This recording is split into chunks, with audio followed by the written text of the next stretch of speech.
Hello, everybody. Welcome to the A to Jump podcast. This is the 12th episode. I am Justin. He is Jacob of Gooba and Jetpack, the Gooba half. Jake, how are you doing over there? I am wonderful. Ready to talk about some video game news.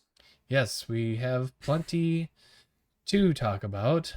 So we've both been playing Tears of the Kingdom. Me a little bit more than Jake over there.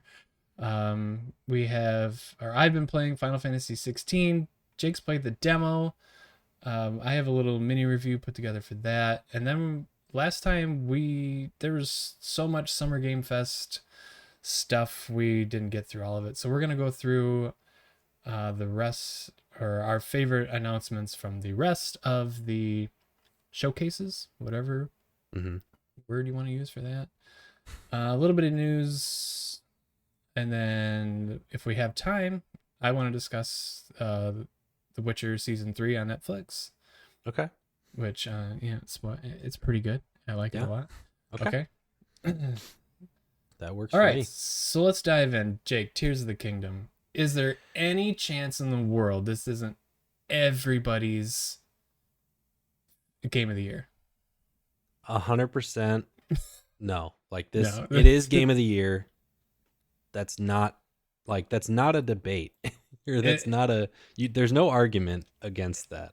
I don't Like, see, maybe like for like a personal thing, oh yeah, like but okay, industry wide, it's gonna be Tears of the Kingdom. yeah, I'll rescind, like there is definitely people who are going to like have a different game that impacted them more, but Yeah, as industry standard gaming community overall, it's game of the year. It it, was like the day it came before out. it came out Yeah, probably. exactly.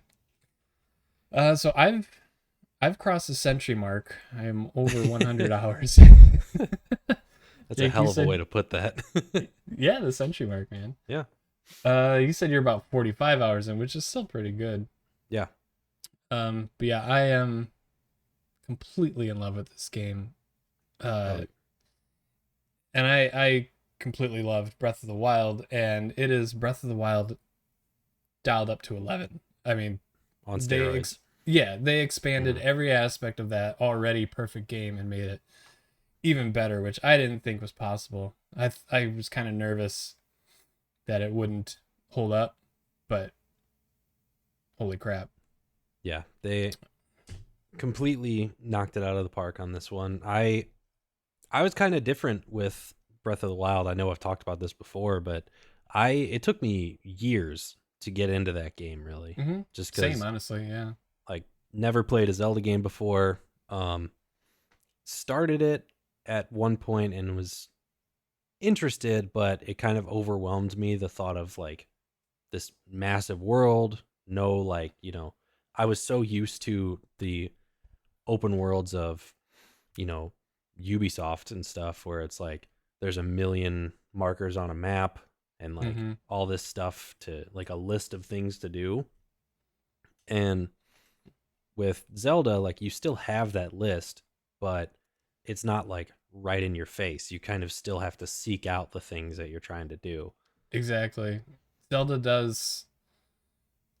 I mean, other games kind of do this too, but I think Breath of the Wild kind of taught me to just relax.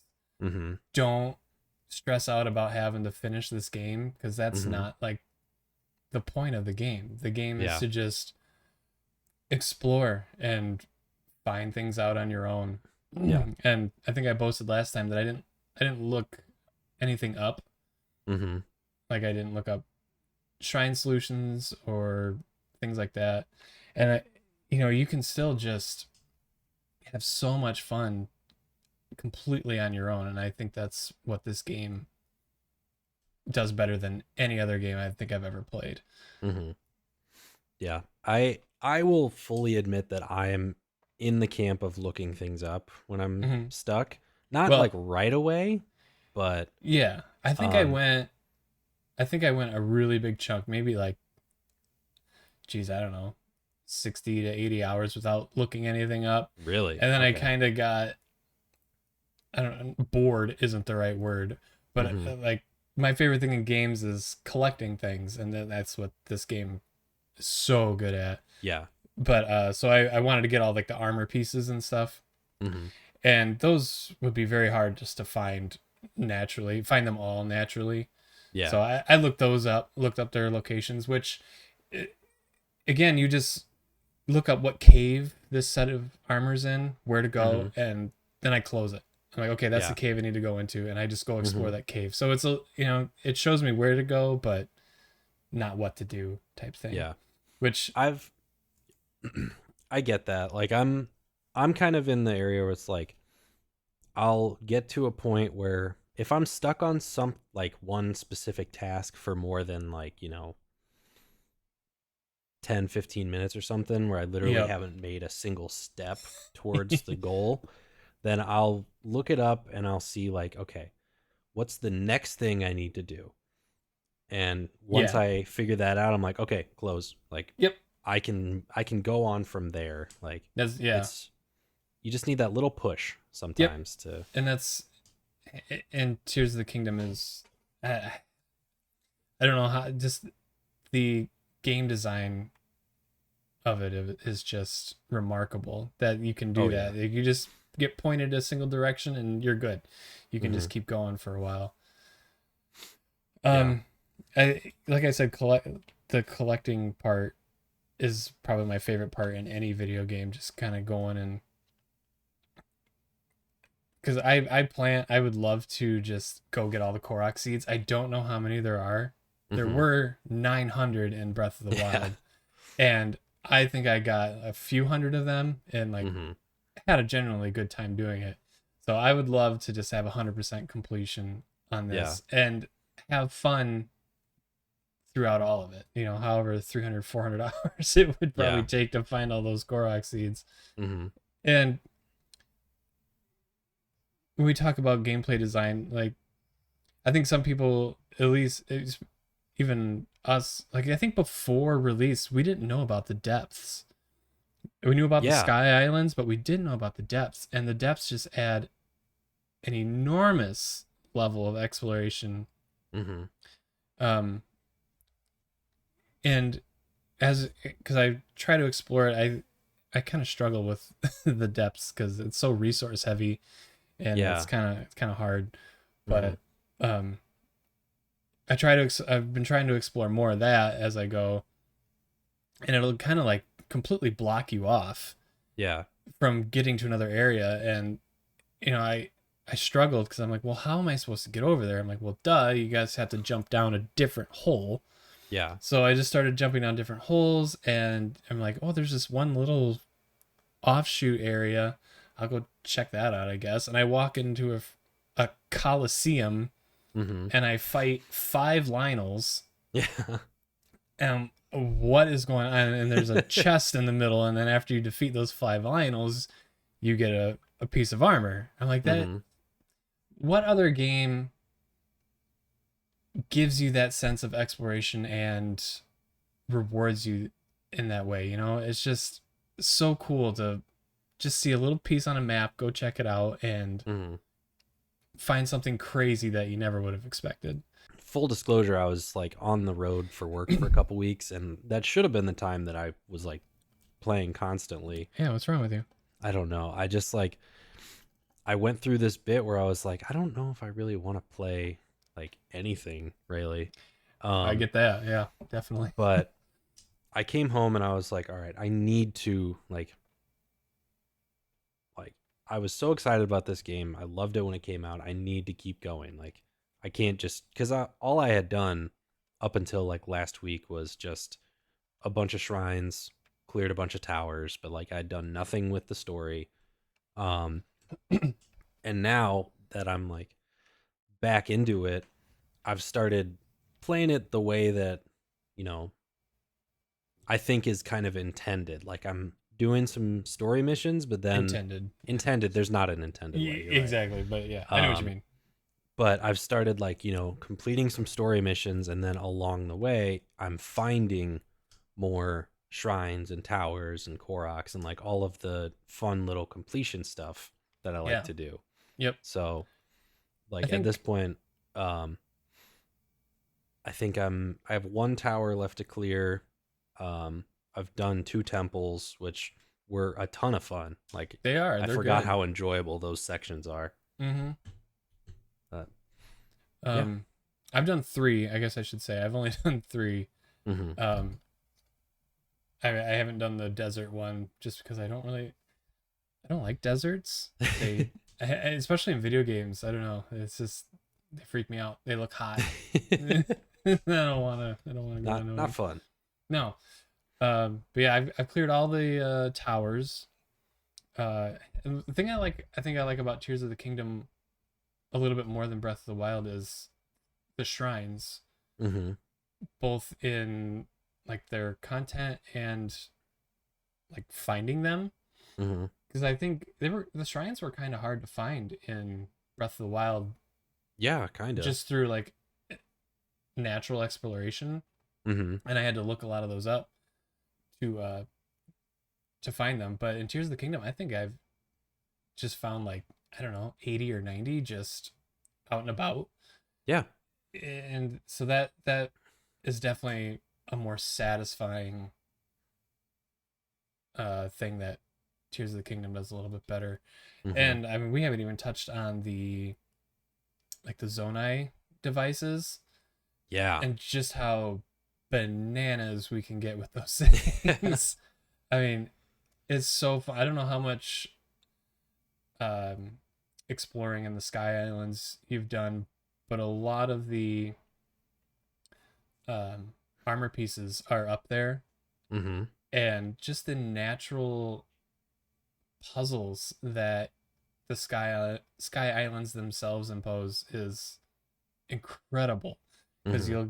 you'll first of all you got to find a way up there, Yeah. which I usually like jump off a tower or find a shrine from like the Wind Temple and just glide down or Yeah. something like that. And then you got to figure your way out Hmm. to get to up higher and further. And most of that, you know, they most of the time they give you some zonite stuff to Hmm. build, and you can just float up. And then you got to get really creative to get some of these things. Have you Yeah. seen like the giant spheres floating in the sky? Yeah. So like, Those, yeah, those are cool. Like some of them are rotating, some of them aren't rotating, so you got to get them to rotate. hmm, One you got to, I think it was like the hardest one, or I think it was the highest point in the map, and it was one of those balls, hmm, and it was it's just it's so good. yeah. It's so hard to put into words how much I love this game. Hmm. It's everything about it is perfect, and I'm not even done. Like Yeah. I still got another dragon tier to find. You know, Hmm. like the That's another thing I've done a lot of lately. I think I those have are maybe so two left. cool. Yeah, I think my side quest thing or the quest thing says I have one left to find, Hmm. but those are cool. Um, Still got to do that. Upgrading your armor is going to be like the hardest part because it takes so many items Hmm. that are kind of hard to come across. Like you need like I don't know 20 hot-footed frogs to Yeah. upgrade something. And it's like, well, I have four, so and they're I don't not even that easy. remember where I got it from. Exactly. Like that's gonna be. I don't know if I'll do that. Hmm. If you were a mega completionist and wanted to go crazy, yeah, you could upgrade all the armor. Well, like Um, the sorry to cut you off. no, you're good. Um, the fairies in this game too, like, are kind of their own side quest Yes, I do. because Yes, the fairy side quests are good. yeah, like you have to track down the the band and like figure out how to Yeah, get them there. Like, yeah, I like that. That's another thing I like more than Breath of the Wild because you just had to hmm, pay. You just had to give them a certain amount of rupees, yeah, and it was very expensive. yeah. But yeah, I do. Did you do uh the fashion quest? No, The I keep the forgetting to do the that. that one was probably my favorite side quest I've done so far. It was just so weird and obscure, but it Yeah. was it's good. Yeah, that's in Hateno Village. Okay. I think that's the name of it. Okay. Yeah. I'll make a note to do that Have next you time I play. good? Have you So done like probably the later. have you found like the paraglider guy that'll change your paraglider? Uh-uh. I didn't know that was a thing. Yeah, it's in the dye shop. I don't know. Oh, In Breath okay. of the Wild, you could dye your clothes. You can still dye your clothes here, Mm-hmm. but talk to him. He'll give you quests to uh, take pictures of certain things, and he will dye your paraglider. He'll give it different designs, which is really cool. Now that's the stuff that touches my soul. Yeah. Stuff like that. Like just go Mm-hmm. out and take pictures of random. Like I think one was a horse, one was the Gleeok, the dragon, Mm-hmm. a Lionel. I think one was a Choo Choo, the little blue blob. And you just bring the pictures back to him, and he'll give you a new paraglider design. Mm-hmm. That's super cool. Um, have you found the monster guy? I Um, don't think so. so you know when you clear the caves, you find that little gremlin looking thing, the little blue guy. You The shoot him. the bubble gem Yeah, the bobble guy, thing? whatever. Yeah. Have you found what to do with those yet? So I think I started that mission, um, but I haven't like Haven't. found him out in the world yet, I guess. I don't Okay. The you got to go to after you've so you never found the little monster dudes, the the brothers. two brothers? Yeah, you found them. I did find them Okay. initially. I think you go to Terrytown, Okay. Yeah, I and haven't done then that yet. okay, then he's one of the brothers is there, and you can Mm-hmm. continue that quest. But that's really fun because he sets up a diorama, for lack of a better term, and he Mm-hmm. wants pictures of monsters too, and he'll create like 3D models of these monsters that look exactly like the picture you took, Mm-hmm. and you can just place them in this diorama, and they're huge. Okay. It's so cool, dude. Like this, find something bad about this game. I dare you. Um, It's okay. Well, I will say one thing I don't like. It's a very Be small careful. thing. Be careful. It's and this is not specific to Breath of the Wild. This is kind of just a gaming thing in general.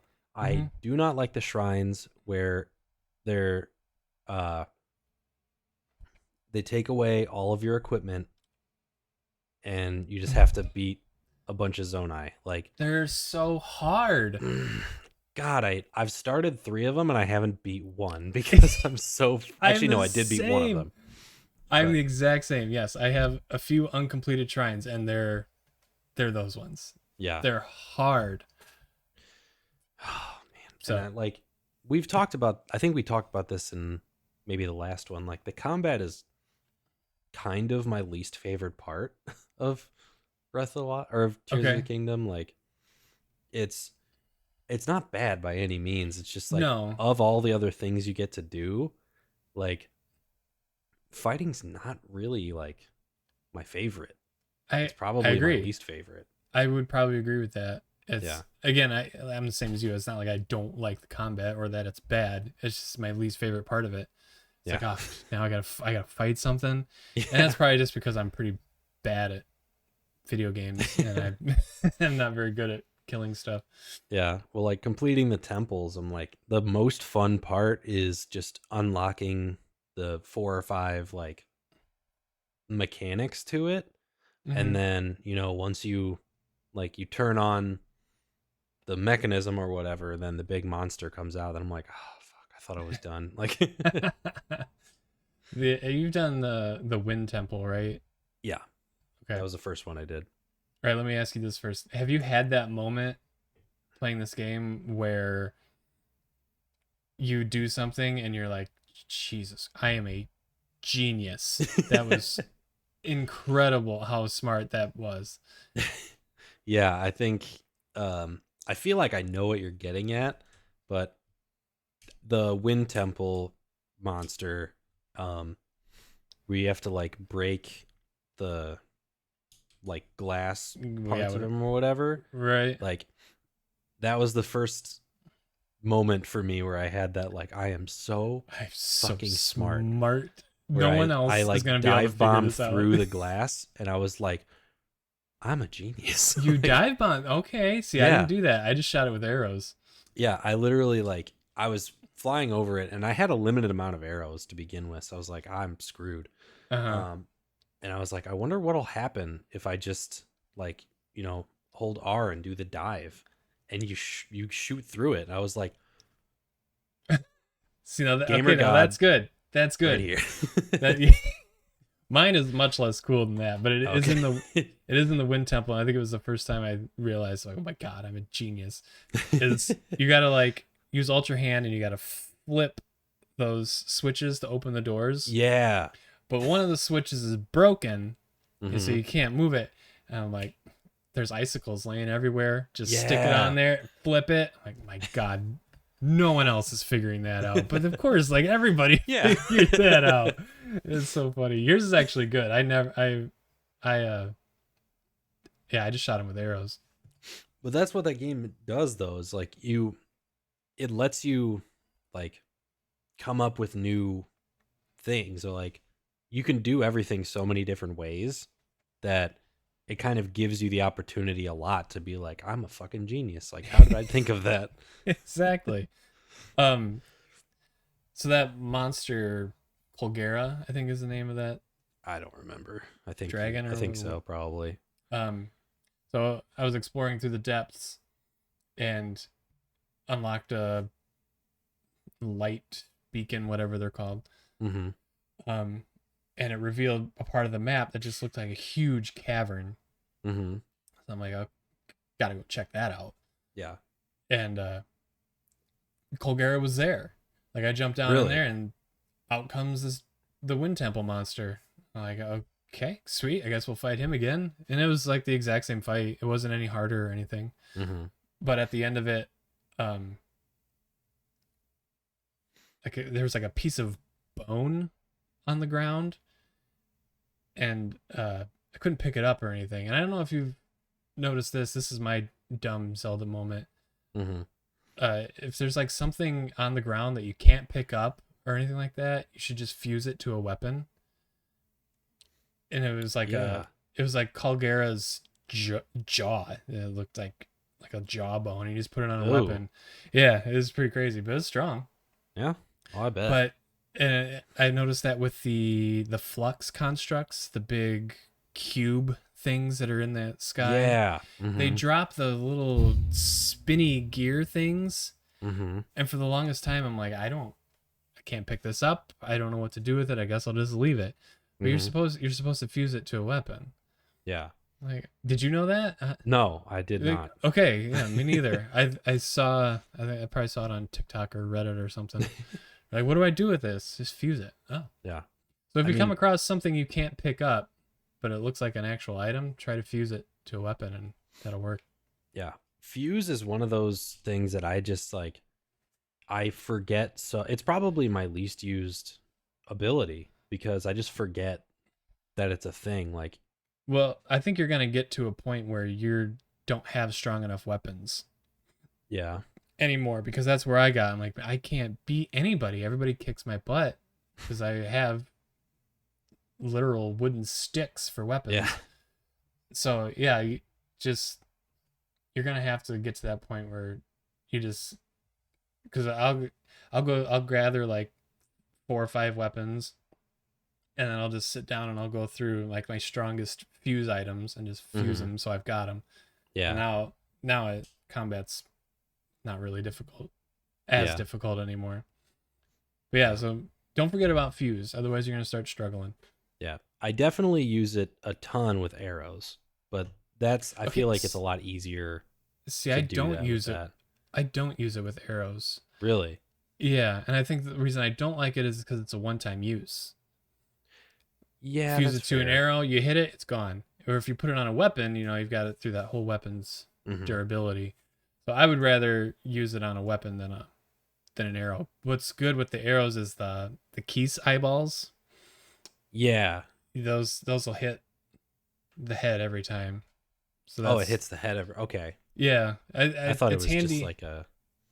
like it would hit that like your target every time. I didn't know it actually specifically targeted the head. Yeah, yep. Okay.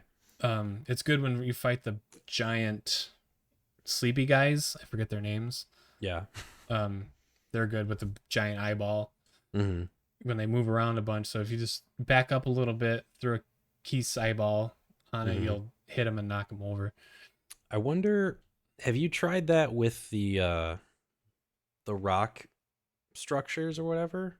The big rock dudes that have like the Oh no, piece on the um, back you have to hit? I can't think of them either. Yeah. I wonder, Um, I haven't done that, but I'm wondering if that would work. I'm wondering. Probably, even if it did, it's probably not going to do much damage. But that's like what you need. You need to hit that piece for it to like fall down, and then you can jump on it and like That's actually true. start hitting it with your weapons. Like, I usually run away from those things because they kick my butt. I think I've only beat like two of them. Yeah, yeah, I sprint right past those guys. Not worth yeah. it. They I don't drop. mind. Yeah, I don't mind those fights. I don't like the ones on the Sky Island that are like they're made out of like blocks, and Yeah, they those are can the like. flux constructs. Oh yeah, They're the ones that drop the spinny gear looking thing when you beat yeah, them. yeah. I think I've only See, beat I like one of those, so that's probably really why I didn't know. okay. Oh, you're right. Yeah. I actually like those ones. Hmm. I think they're not easy. I don't want to say I'm alpha giga chat over here. Oh wow. Yeah. Okay. Sorry. But yeah, my strategy with those is just ultra hand and start. You can grab any of the cubes. Just Hmm. pull all the cubes away until you can finally reach the glowy one, Hmm. and you snag that one, pull it, and he'll fall apart, Yeah. and just go smack the shit out of the glowy cube. They're not they're not too bad. Yeah. Um, man, I think we could have an entire podcast about Tears of the Kingdom. I'm sure we will at some point if And once we I both beat it. Like, yeah, if that ever happens. yeah. And I don't want to discuss this too much because I think we could go on forever. Hmm. Do you think your number one game of all time could ever be unseated? That's a great question. That's so hard because I'm sure Um, yours is The Last of Us, right? it is. Yeah. See, mine is Final Fantasy VII, like the original, and now that has a nostalgia factor to it Hmm. that I don't know could ever be topped. But I really like this freaking game. Yeah. I it's I have not had fun playing a video game like this in a very long time. So I don't know if Yeah. it's my favorite game of all time. I don't know if I can say that, but it's pretty good. It's good. Yeah. I'm so the way that I kind of think about it is like, I like different games for different things. And Yeah. The Last of Us is always going to be my favorite story game. Okay. And at least like right now in my life, my favorite games are usually story focused. So that's Hmm. like kind of what takes importance for me. Um but there've definitely been, times in my life where I've been more into like the action side of things. Yeah. And I don't know, I kind of like my style of game kind of changes every few years. Yeah. And that's what's kind of hard about what you could say your favorite game of all time is because Hmm. Witcher 3 is definitely my favorite story based game, but it also has like that collectible aspect to it. Not Hmm. definitely not to the extent that Tears of the Kingdom does. And I like Zelda Zelda's story. It's not as in your face as like a Last of Us or The Witcher, but it has a decent story. I think Hmm. it's cool that Zelda's obviously gone back into the past and Hmm. doing stuff back there and doing stuff with the future, and I think that's pretty cool. Yeah. I guess I don't know. I don't think anybody has to have a definitive number one Hmm. or you're a fake ass gamer boy. I think you can just have, I got my top three, and this is absolutely my top three, Yeah. easily. Yeah. I think just for people like us who have been playing games forever, uh like our top 5 is kind of fluid. Like it can change, like you can add things to it, we can take games away, but like, you know, there's the ones that'll always be there, but we can, new games come out like every day.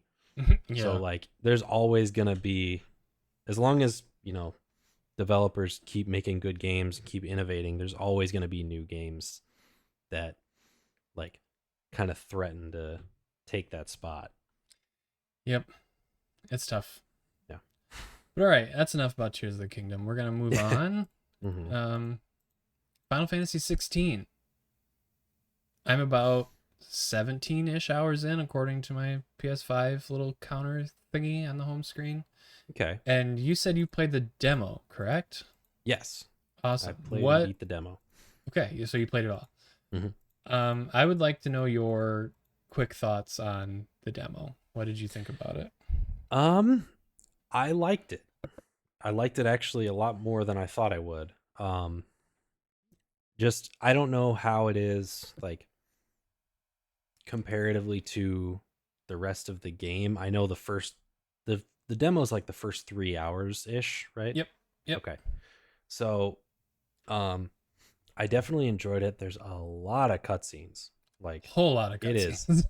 I feel like I watched probably about half of it.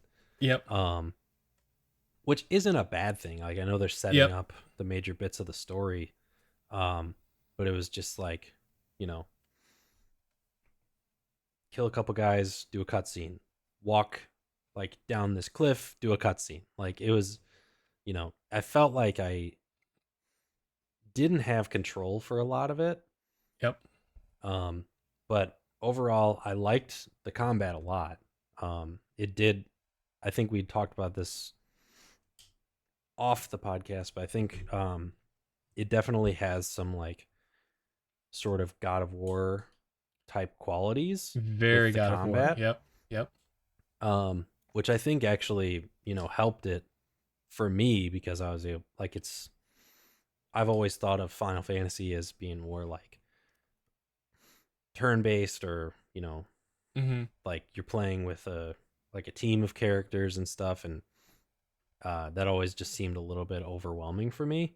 Yep. But with this, I actually like, if I weren't so wrapped up in Zelda right now, I think I probably would get pretty heavily into Final Fantasy. And I think I've reached a point in the story where things are going to be different. Mm-hmm. I'm not going to spoil things there. Um, First of all, I want to say what is there is very good. Mm-hmm. I think what's what's not there that I have issues with. I'm going to start Okay. with the things I like because I'm a positive gamer. Okay.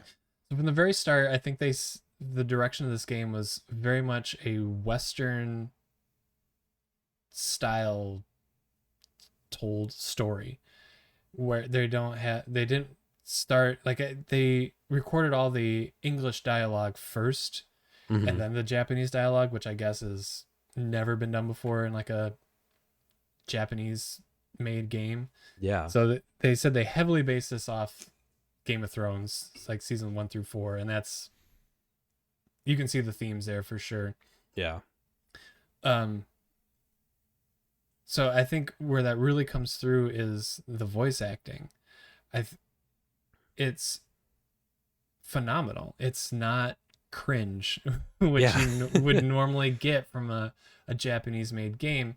And that's Mm-hmm. not to say that it's ever bad. It's just, you can tell you're playing a Japanese made game, Yeah. but not in Final Fantasy 16. And I think the guy that's been front and center on all the showcases and stuff is I think his name is Michael Fox. They call him Koji Fox. I think Mm-hmm. he's the lead localization director, and I think all that credit goes to him. If Yeah. he was the one in charge of that, if you don't know what localization is, when games are made, for example, in Japan, a Mm-hmm. localization director or a localization team makes that game playable for other languages. Okay. So they're in charge of the different like the voice acting, the text, the menus, like translating everything from Japanese to English or whatever Mm-hmm.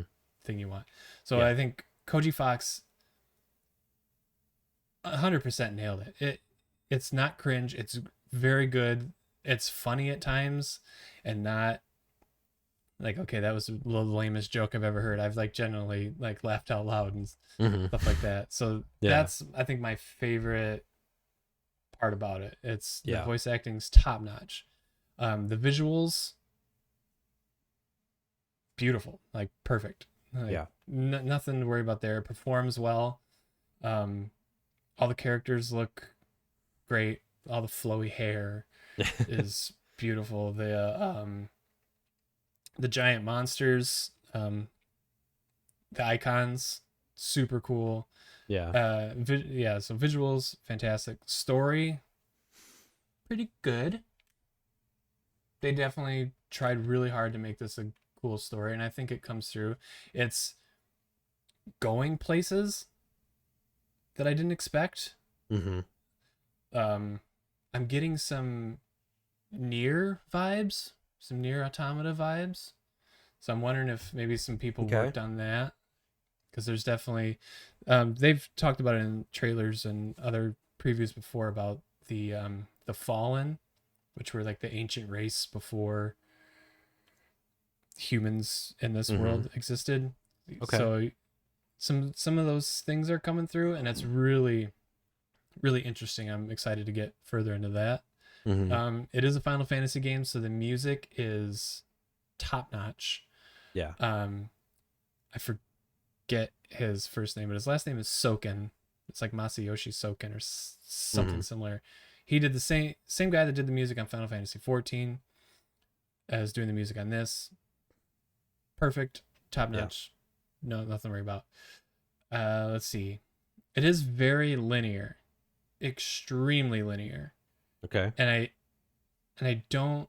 I'm not gonna say that's a bad thing, because I think some people enjoy that aspect. It's just, here's this area, here's this path you got to go on, go. Solve this mission. There are some side quests sprinkled in here and there, so there is a Mm-hmm. little bit of things you can do there. Mm-hmm. But yeah, it is extremely extremely linear, which could be refreshing for some gamers. Mm-hmm. It's not something I liked or disliked about it, I guess. The combat is good, like you were saying. It's fun and Yeah. satisfying to blast people with fire, and yeah, it's, you can feel pretty cool when you pull off something Yeah. pretty neat. Mm-hmm. So with all that said, I I've enjoyed my 17 hours Mm-hmm. quite a bit. There are a few things that I don't like about it, and it's not that, like I said, it's what's not there that I find disappointing. Mm-hmm. The gameplay loop so far, again, I think I'm in a spot where things are going to open up. The gameplay loop I don't really enjoy. It's go on a mission with your buddies. You come back to you defeat a monster or a bunch of enemies. Cutscene, cutscene, cutscene, cutscene. Back to your hub world, your hideout, and Mm-hmm. you go. There's a blacksmith, and then there's like a, I don't know, like a merchant, and one of them sells weapons. One of them will build you weapons and upgrade your current weapons. Mm-hmm. There is no reason to buy weapons or upgrade weapons. You just go to the blacksmith, have him build you the newest sword you got with the materials that you just got from your previous mission. He Mm-hmm. builds it, upgrade it if you can, if you got the money or whatever. Go do another mission. Now that's your loop, over and over and Yeah. over. That's all I've done Mm-hmm. for 17 hours. There's Yeah. no point in, there's no tinkering. There's no, and like the next mission you come back, you can get another new sword, and you just sell your old sword. There, Mm-hmm. and I think that's kind of a boring loop. Yeah. I think it's be more fun to like be able to see, okay, well, if I go and find this, monster part, I can craft this sword, and I can do this, and I can upgrade it that way. There's nothing like that. Yeah. There's just build the best sword, upgrade it if you can, go off, fight another monster, come back. He'll build you another new sword. Cool. Mm-hmm. Um, Another system that I don't like is like the potion system, and I think you can upgrade a pouch eventually. I haven't gotten a pouch upgrade or even seen how to upgrade a pouch, but Mm-hmm. you're allowed 3 potions and four potions and 3 high potions. High potions raise your health more. Mm-hmm. Um, I go through those pretty quick because, like I said before, I'm not very good at video games, and I die a lot. Yeah. Or I get hit a lot. And okay, so if I get through a hard fight, I have 1 potion left, and I have more of this mission to do. I find another hard fight. I go through my 1 potion, I die. Mm-hmm. I respawn. I respawn again, not with 1 potion, but with all my potions filled up. Yeah. I've got 4 potions and 3 high potions. Mm-hmm. So that kind of takes, I don't know, it takes any type of danger out of it, because I know if I just die, I'll have all my potions back, and now I'll get through this fight no problem because I'll have all my potions. Mm-hmm. I think a crafting system would have solved that problem, where if you're just picking up herbs or something, you can go into a menu really quick and craft some stuff. I think Mm-hmm. that would have added just a little bit more depth to that kind of system.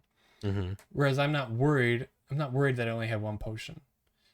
I'll just die, eventually, and I'll just respawn with all my stuff. Mm-hmm. There's really no sense of danger. There's no challenge to that. You know what I mean? So Yeah. I think a simple crafting system would have fixed that. Let's see. I talk about that. How about that? How about that? The and I know. I think we talked about this before. What exactly makes a JRPG, and is Final Fantasy really Final Fantasy if it's not JRPG-y? But there Mm-hmm. is zero JRPG-ness to this Yeah. game. Like it kind of goes with the potion system and the gear system, upgrading your weapon and stuff like that. There is a skill grid, for lack of a better term. Mm-hmm. As you unlock new icons, you'll get a new part of your grid that you can use AP or some sort of currency to further unlock your abilities to make them a little stronger. I think that's Mm-hmm. all that does. If you upgrade your abilities, it just makes them stronger.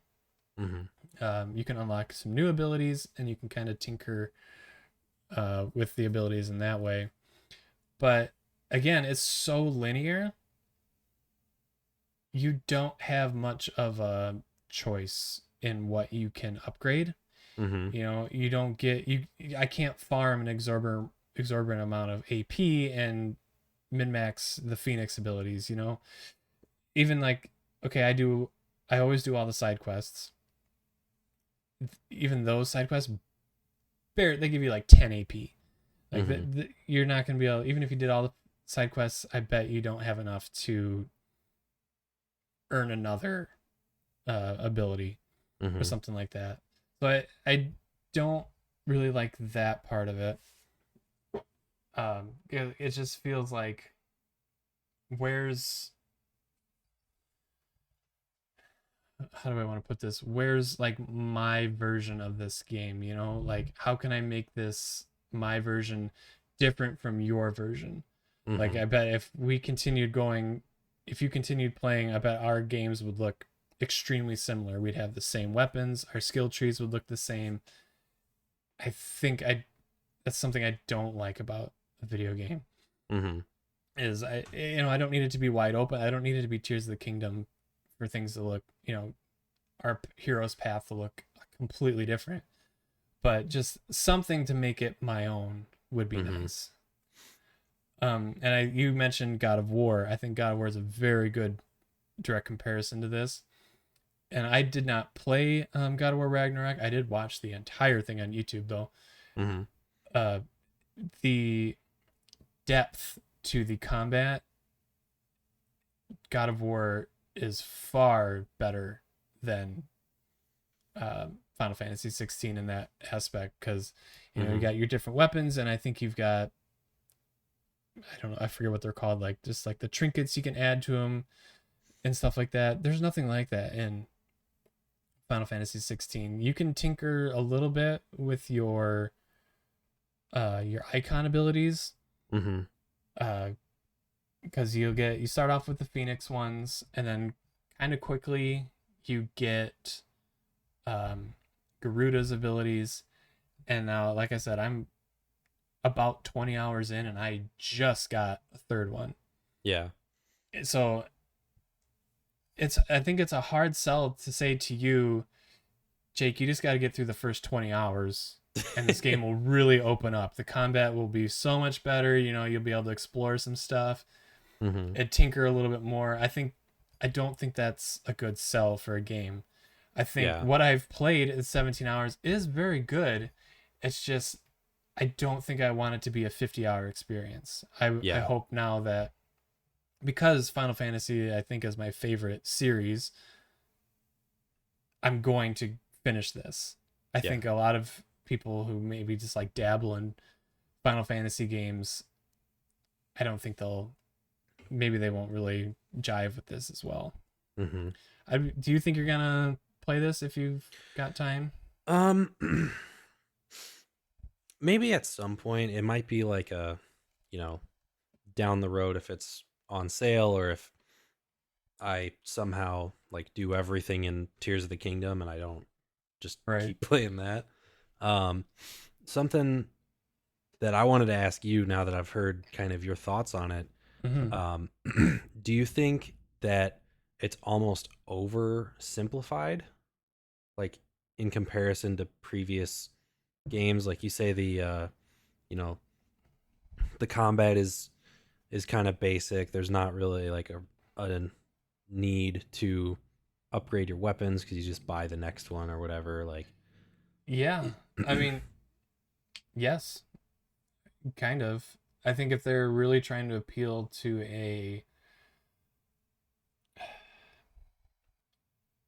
I don't want to say a Western audience, but maybe to a gamer like yourself who's not really into the JRPG stuff, mm-hmm, I think they nailed it, but maybe just a little too simple. mm-hmm, Because like God of War, like we said, God of War mixes up your combat enough to keep you, I can put this on this and stuff like that. yeah, But I guess it is a little oversimplified for me, especially. Like I enjoy being able to make it my own experience and different from somebody else's. yeah. So it to me it kind of sounds like it. I know that you say there's not really like a JRPG aspect to it. It almost sounds like there's not even much of an RPG aspect to it. Like it's kind of Yeah. just an action adventure game. Yeah, I could kind of agree with that. Mm-hmm. I mean, yeah, I mean, I would say that a lot of their time and probably most of their budget went into visuals, uh, and that combat system, and not much planning went into other, the deeper aspects to it. Mm-hmm. One thing I forgot to mention that I really like is called, like, I think it's the active lore system. Okay. That's probably not right, but at any time during any cutscenes, and we've already touched on, there's a lot of cutscenes. You can hold down the touchpad, and it will bring up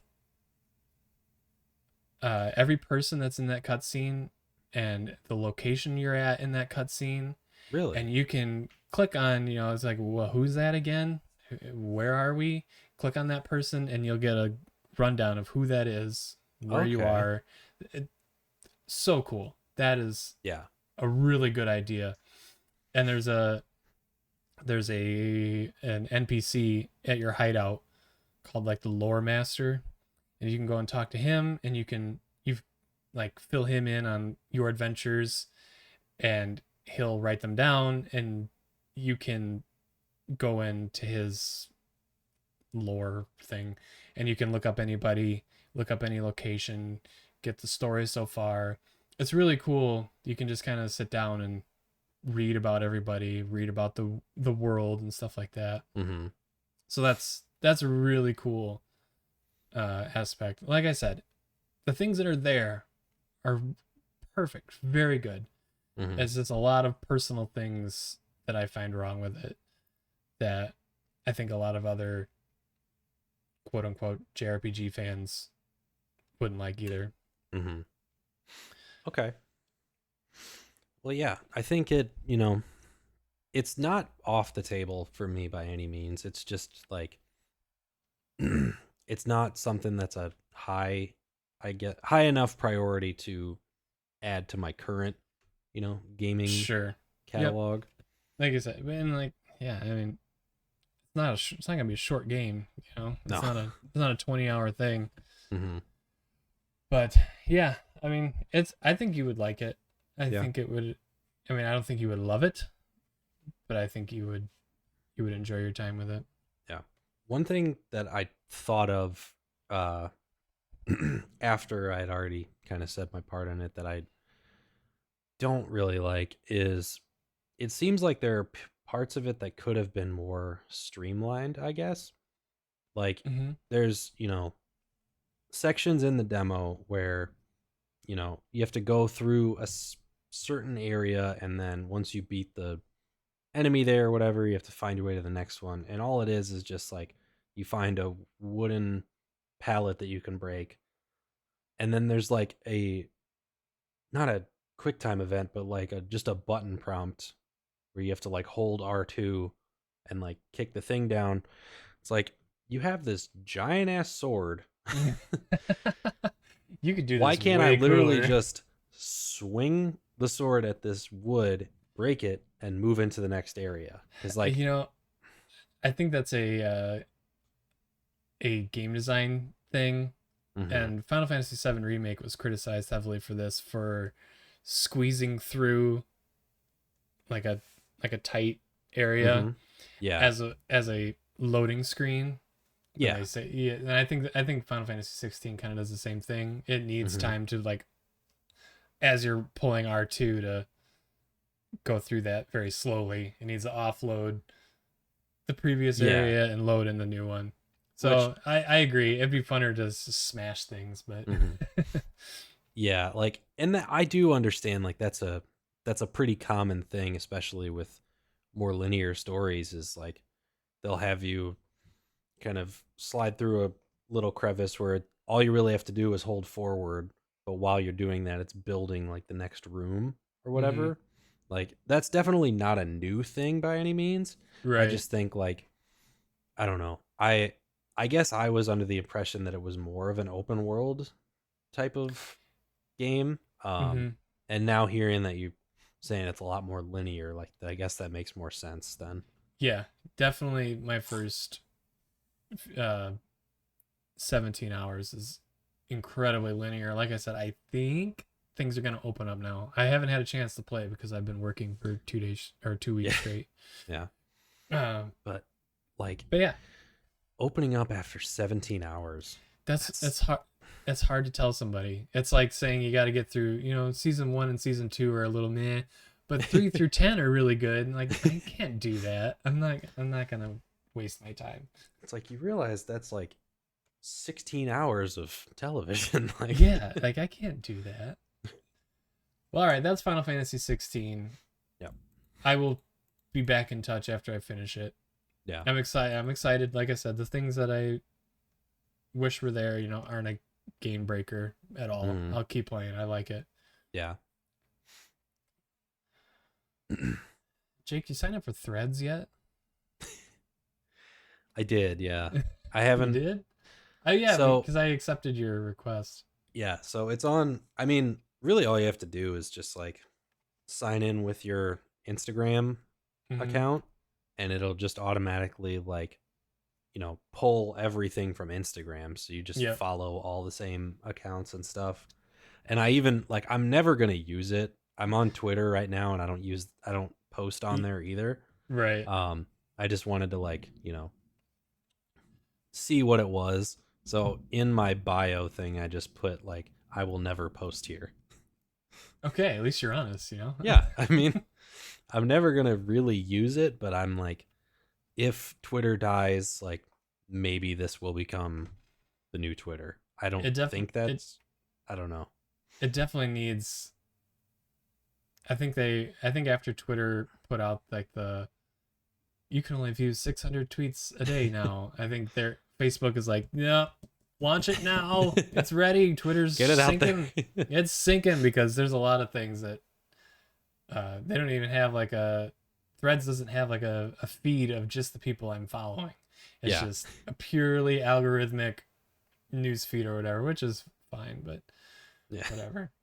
I yeah. saw you didn't want to stream Stardew Valley.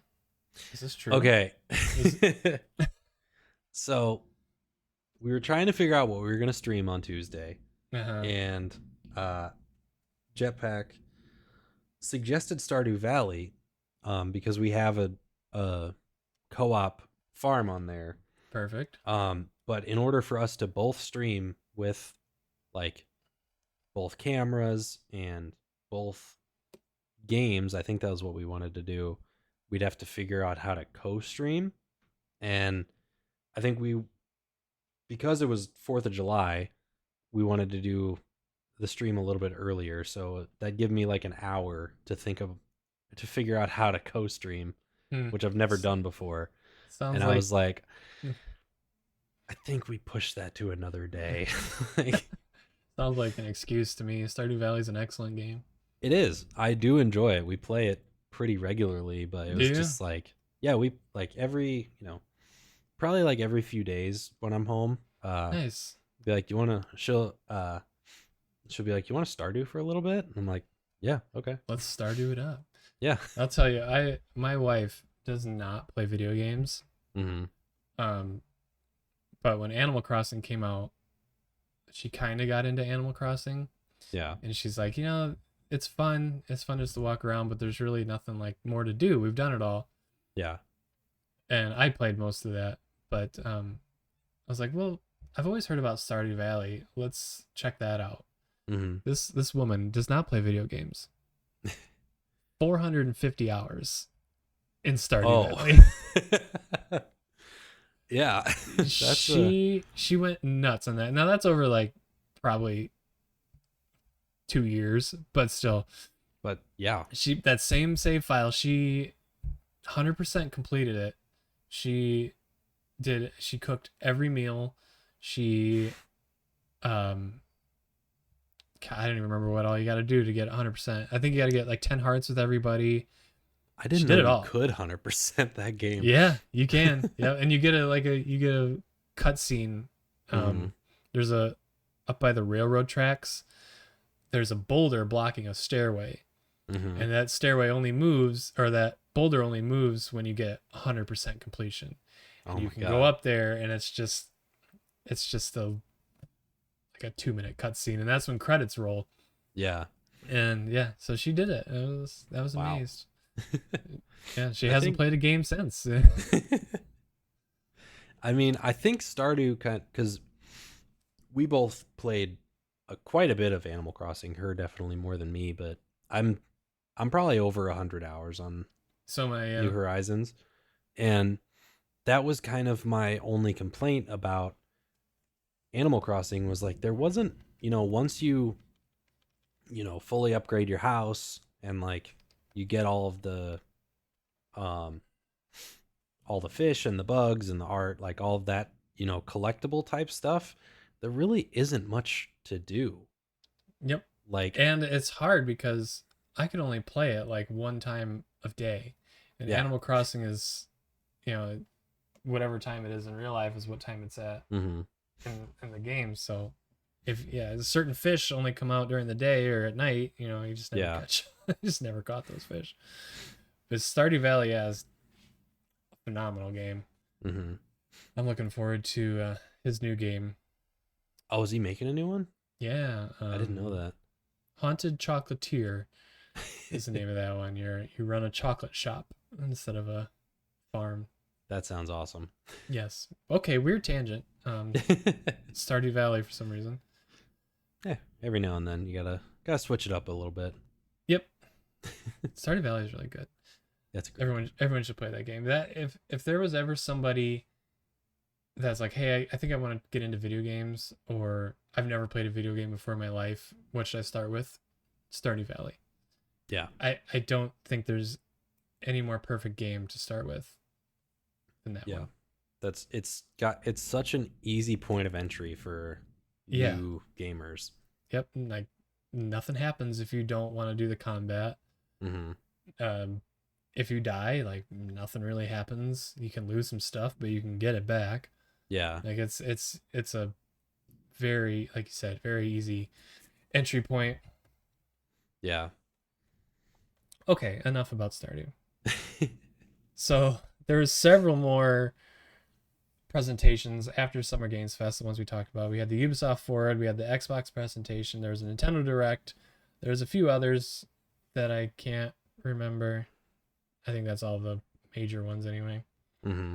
So we're going to kind of go showcase by showcase, talk about our favorite ones from that showcase. We won't go game by game. Mm-hmm. We'll start with the Ubisoft Forward. Yeah. I think my favorite thing from that was the Assassin's Creed Mirage. Got I don't know, like a 20-30 minute gameplay. Mm-hmm. Maybe it wasn't that long. Yeah. Very return to form. It looks like the old school Assassin's Creed's, like Assassin's Creed 2 and even I guess 1. Yeah. Just because of where does it take place? Baghdad? I think so. Something like that. Yeah. But you play as Basim, I forget. I think I don't know how to say it, but that's his name. Yeah. Sorry, Basim. That's somewhere around there. Yeah. But he was a character in Assassin's Creed Valhalla. I think this is his quote unquote origin story. Mm-hmm. But it looks very good. Yeah. It looks like I said, it looks like old Assassin's Creed. You're running around streets, you're hiding in groups of people, you're sitting on benches. What do you think? Yeah. Same? Completely agree, honestly. Yeah. It looks like the Assassin's Creed that I and you grew up loving, excited about every year. And they are going back to like mostly stealth, which I always enjoyed the most. And now like it's not as like RPG-ish with the combat. Like it's not focused on like how high level an enemy is, or like it's not as much about like sword fighting. It's all more about like getting the upper hand stealthily and then hidden blade one-shot kill. That's I miss that more than anything. That's the way Assassin's Creed is meant to be played. Yeah. It's like in Valhalla or even Odyssey, they had a menu option where you could turn on instant kill hidden blade attacks. Really? I didn't know that. If you turn that off, you'd be like, this is not the way this game is intended to be played. I'm like, no. yes it is. Like, I just shoved a blade through a dude's neck. He's not surviving that. I'm sorry, he's not. Oh my gosh. No. So yeah, I mean, I'm gonna check it out day one for sure. Yeah, I think I probably will too. The one thing that I did want to mention that I didn't really like is there's a section where Basim is making his way into a compound of some sort, and they show off this new mechanic where you can like target specific enemies, and it'll just do like a almost like a teleport to each one, and like Oh you yeah. kill. I don't love that. Really? I Okay. I don't thought that was really kind of like. cool. I don't like. I like the idea to be able to like target and do each of them in like a sequence. That's cool to me. I don't like that it's a teleport though. I kind of wanted it to be like more organic, I guess. Like, Well, I think if they, because my reaction to that was crazy too. Autumn's home. um, I'm assuming if they can like make it make sense lore wise, I'm assuming he hmm has a piece of Eden that yeah, can that make makes him do sense. that. I hmm think if he has something that can give him those supernatural powers, I'm cool with it. I Yeah, like that. I think that's cool. I don't want to abuse that. I don't want him to be floating around everywhere. yeah, But I, because I would like, think that'd be cool. yeah, I know that the mythology trilogy, like they kind of got into some supernatural stuff. Hmm. Um, but I kind of liked the idea of simplifying it a little bit, like taking it back to just, us like the simple Assassin's Creed, and that part I don't know, like it does make sense that maybe he's got a piece of Eden. I didn't think about that. Yeah. Um, but it still just kind of bugged me. I was like, I mean that's, As long as it's it's more not, supernatural than I was hoping yeah. for. As long as it's not over the top hmm and just too unrealistic. Yeah. I mean, but whatever. Yeah. Okay, that's out October 12th, so not much longer to wait for that. hmm I'm looking forward to that. The other thing from the UB Forward I wanted to discuss was Star Wars Outlaws. Did you Yeah. happen to watch that? I didn't watch the Ubisoft Forward stuff, but I did watch.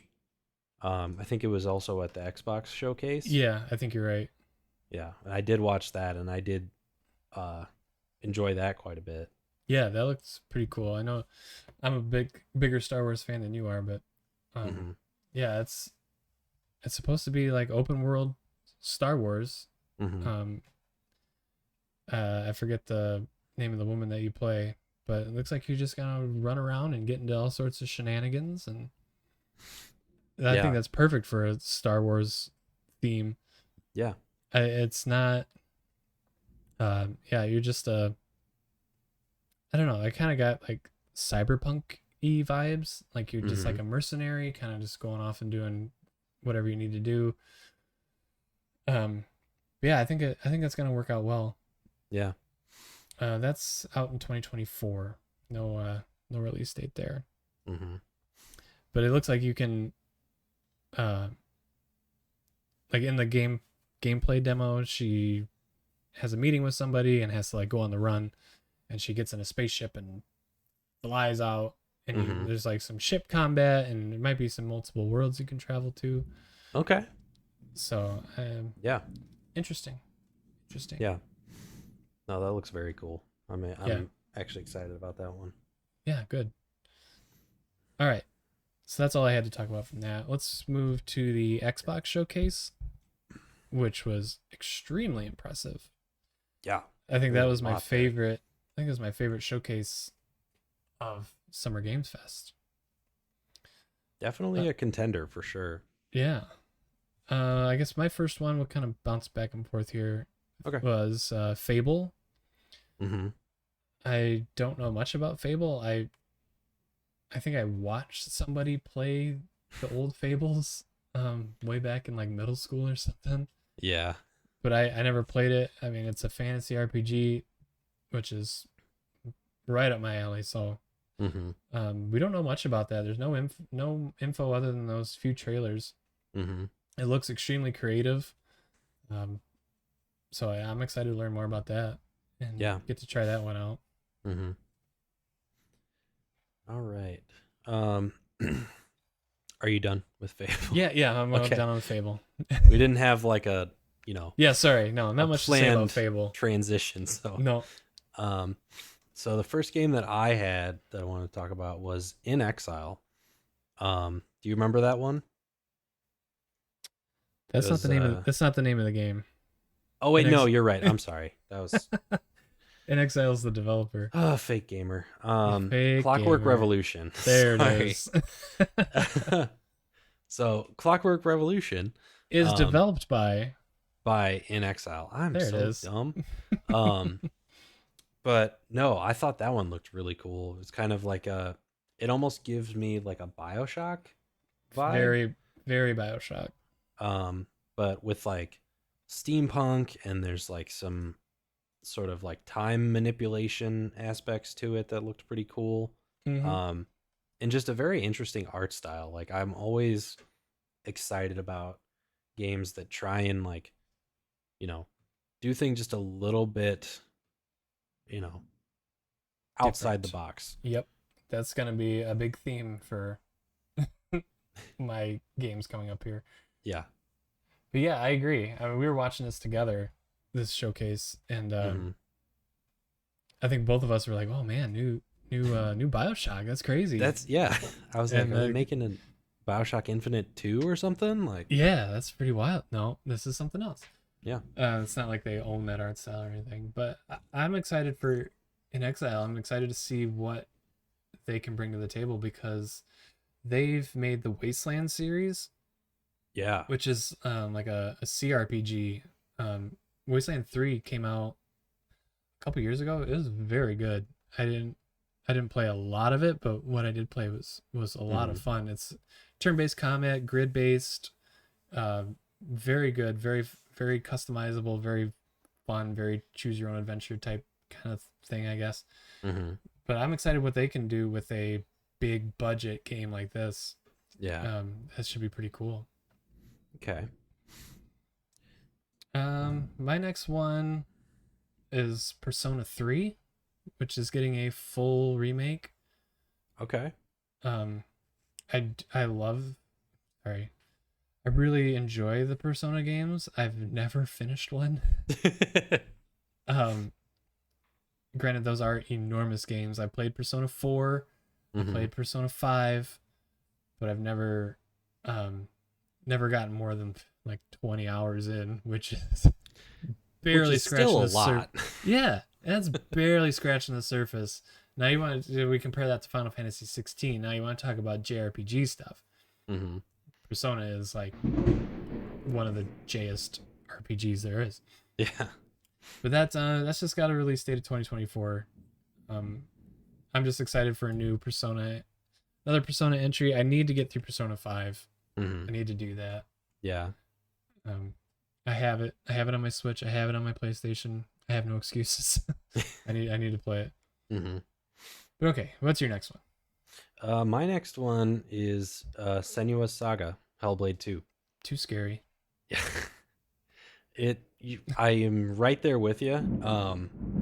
I still have never completed the first one Oh really? because it's like Too scary? it's overwhelming, man. Like the uh the voice, especially if you're playing with headphones, like the voices in your head the whole time is just it's too much. But Just I am also like I love the style of it and the themes of it. Like it's a very story driven like linear action game that's right up my alley.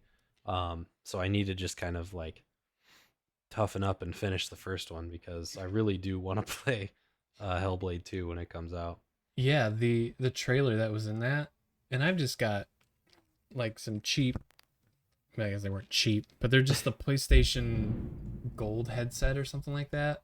Mm-hmm. And that trailer, like I wouldn't call these great quality headphones, but Yeah. that trailer, the audio design of it, of that, the whispers in your ear, oh, it was like haunting. It Yeah. was so I couldn't imagine what this game would sound like with some very good headphones. Like I think I would be terrified, Yeah. but it's that's cool. Mm-hmm. Yeah. Definitely excited for that one.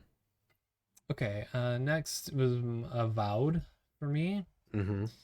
That's the newest game from Obsidian, which I believe they made the old Elder Scrolls Oblivion game. Mm-hmm. And I think they made Outer Worlds or Outer Wilds, I one of think the two. I think it's Outer Worlds. I think so. Yeah. I think so, but whatever. Um, Again, another fantasy RPG, just like Fable.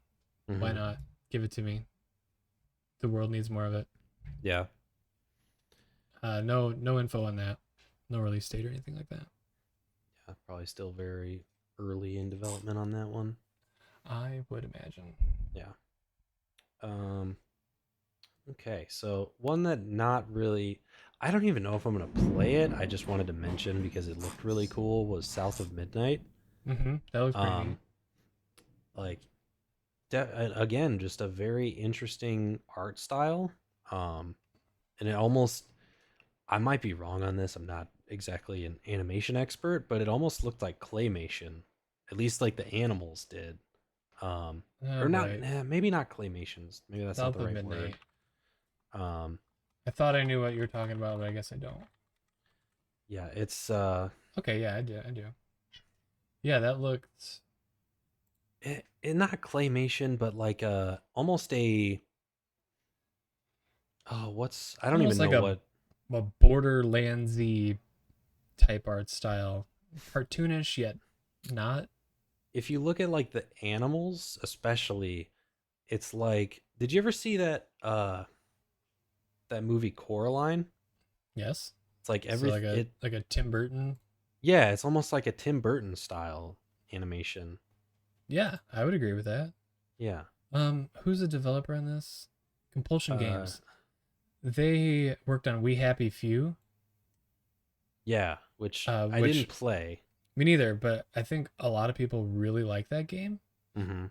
and I've watched a little bit of it on YouTube, but it'll be kind of cool to see they come what they bring up next. Yeah.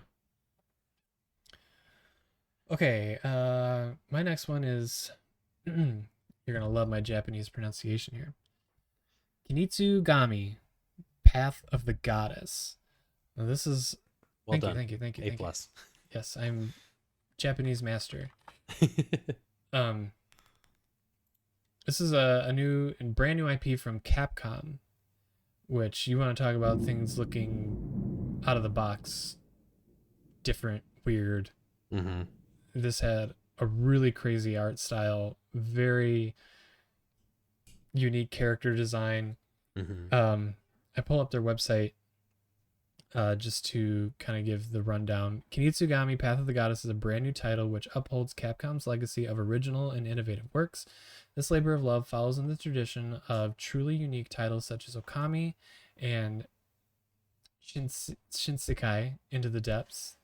Explore an incredible world in which traditional Japanese aesthetics are brought to stunning life by power of RE Engine. Enjoy a unique gameplay experience, blending action and strategy.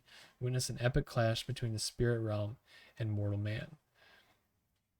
So, yeah, I really, really love uh, Japanese mythology, or even like just the Japanese art style. I mean, I have a Mhm. freaking tattoo I of don't think I one. knew you got that.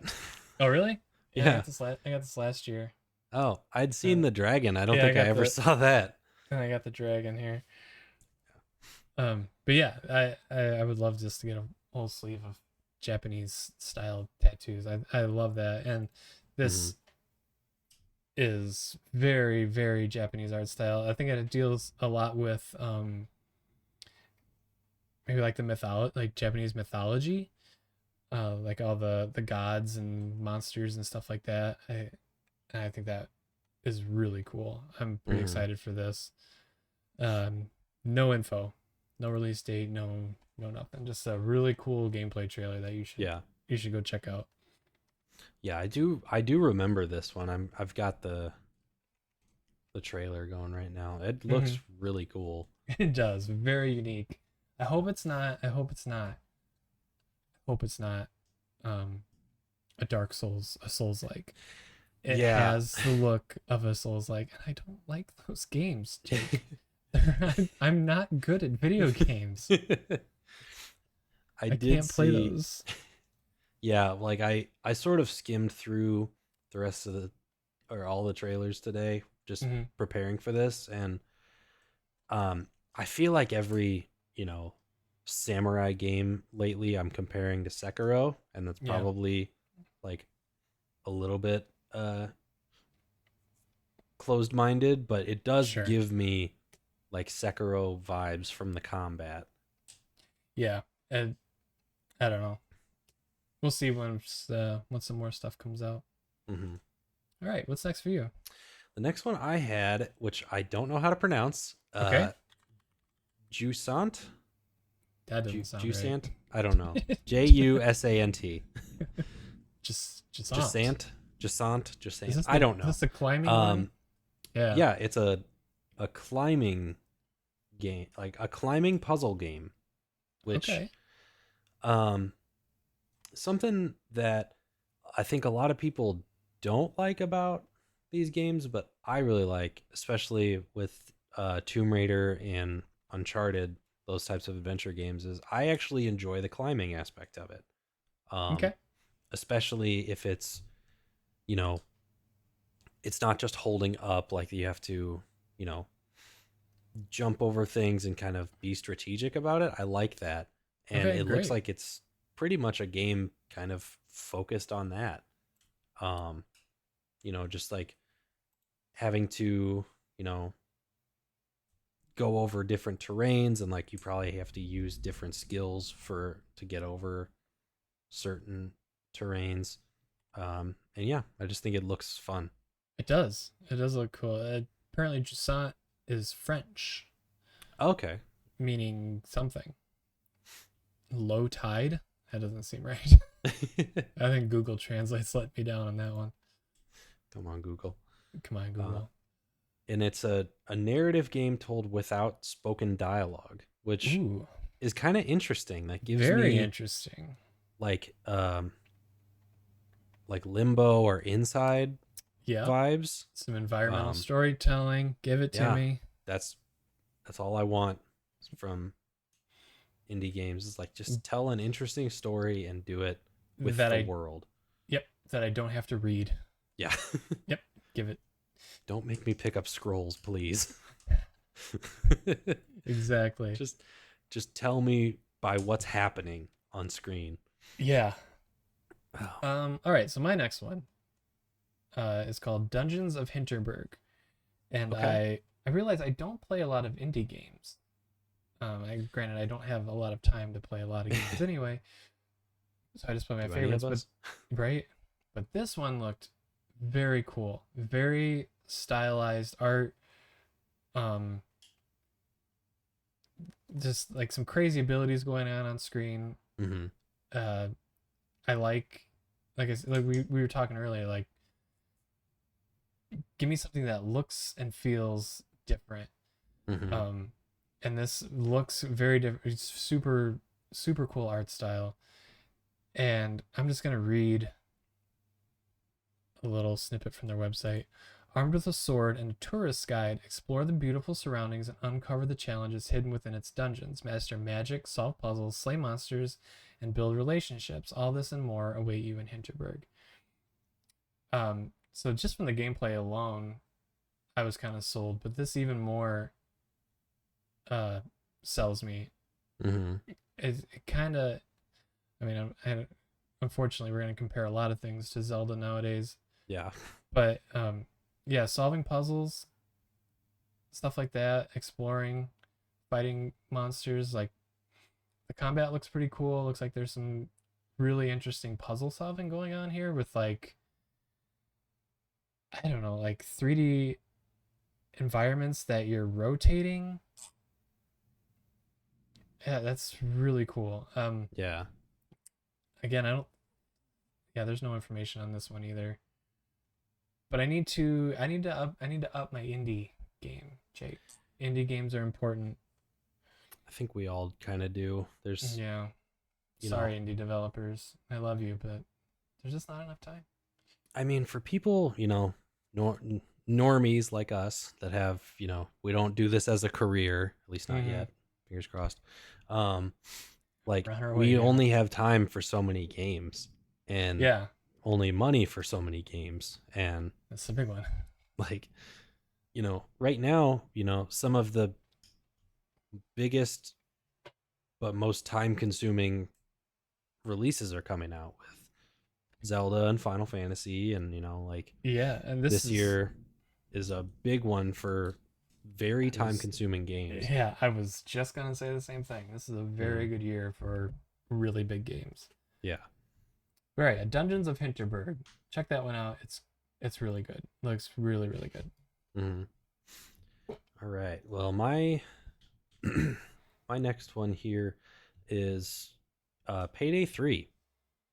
Okay, We got an announcement on the new Payday game, which I don't know if have you played any of the Payday games?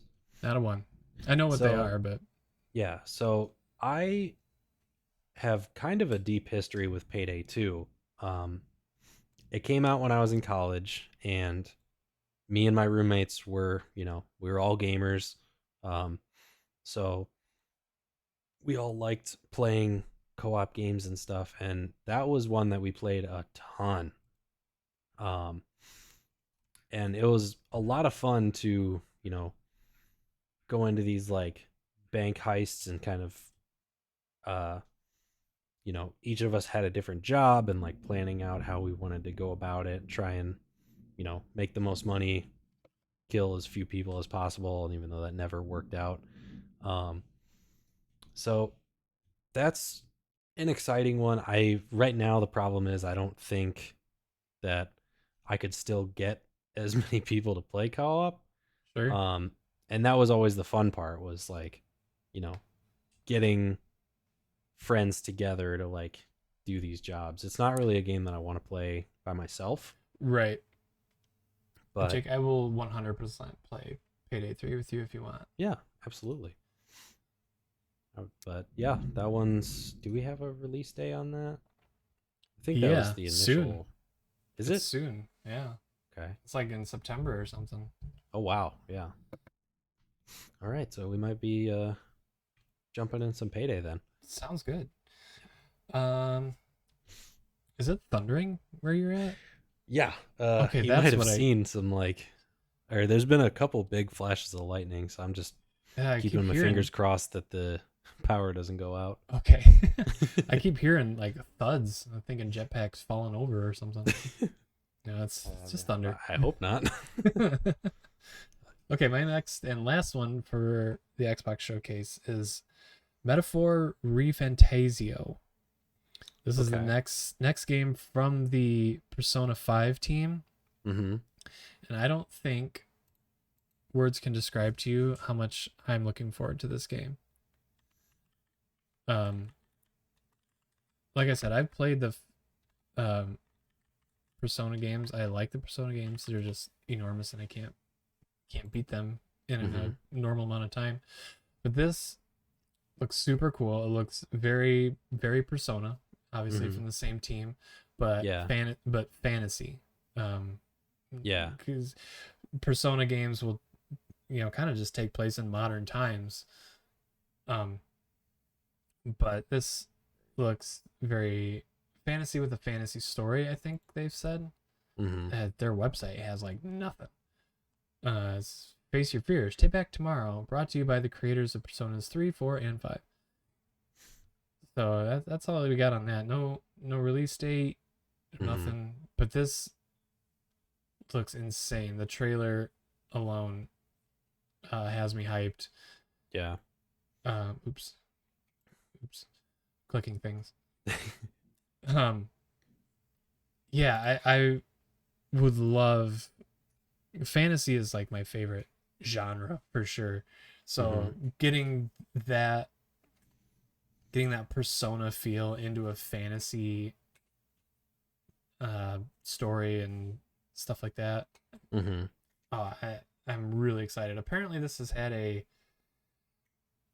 long history of development. It was uh, announced several years ago with a different name, Mm-hmm. which I can't remember. So I guess it's been around for a long time. Okay. But yeah, I mean, Persona 5 crushed like all the reviews. Like it has several 10 out of Mhm. 10s for people. So this, I'm excited to see what they can bring to a fantasy story. I'm sure it'll be fantastic. Yeah. No, definitely. I'm probably not something for me, but it sounds like it'd be right up your alley. Whatever, Jake. Just a bad game liker over there. Just kidding. Just a dumb shooter guy. Yeah, lame. All right, you go ahead and wrap up your Xbox stuff. Well, I had two things left. One of them we already kind of talked about, Star Wars Outlaws. Oh yeah, okay. Yeah, that was at both, wasn't it? Yeah, I don't need to go into that too much. I just like I think that the world is ready for a well-made open world Star Wars adventure. Mm-hmm. Um, I know that we had, Jedi Survivor and Fallen Order and all that stuff. Souls But like. those are Souls Dark like. Souls, and Can't do it. Can't do it. yeah, give me some of that, but make it more action adventure. Yep. Um, It looks like but this will accomplish that for sure. yeah. And then the last one that I wanted to talk about from Xbox was Still Wakes the Deep. I just read your note on And that.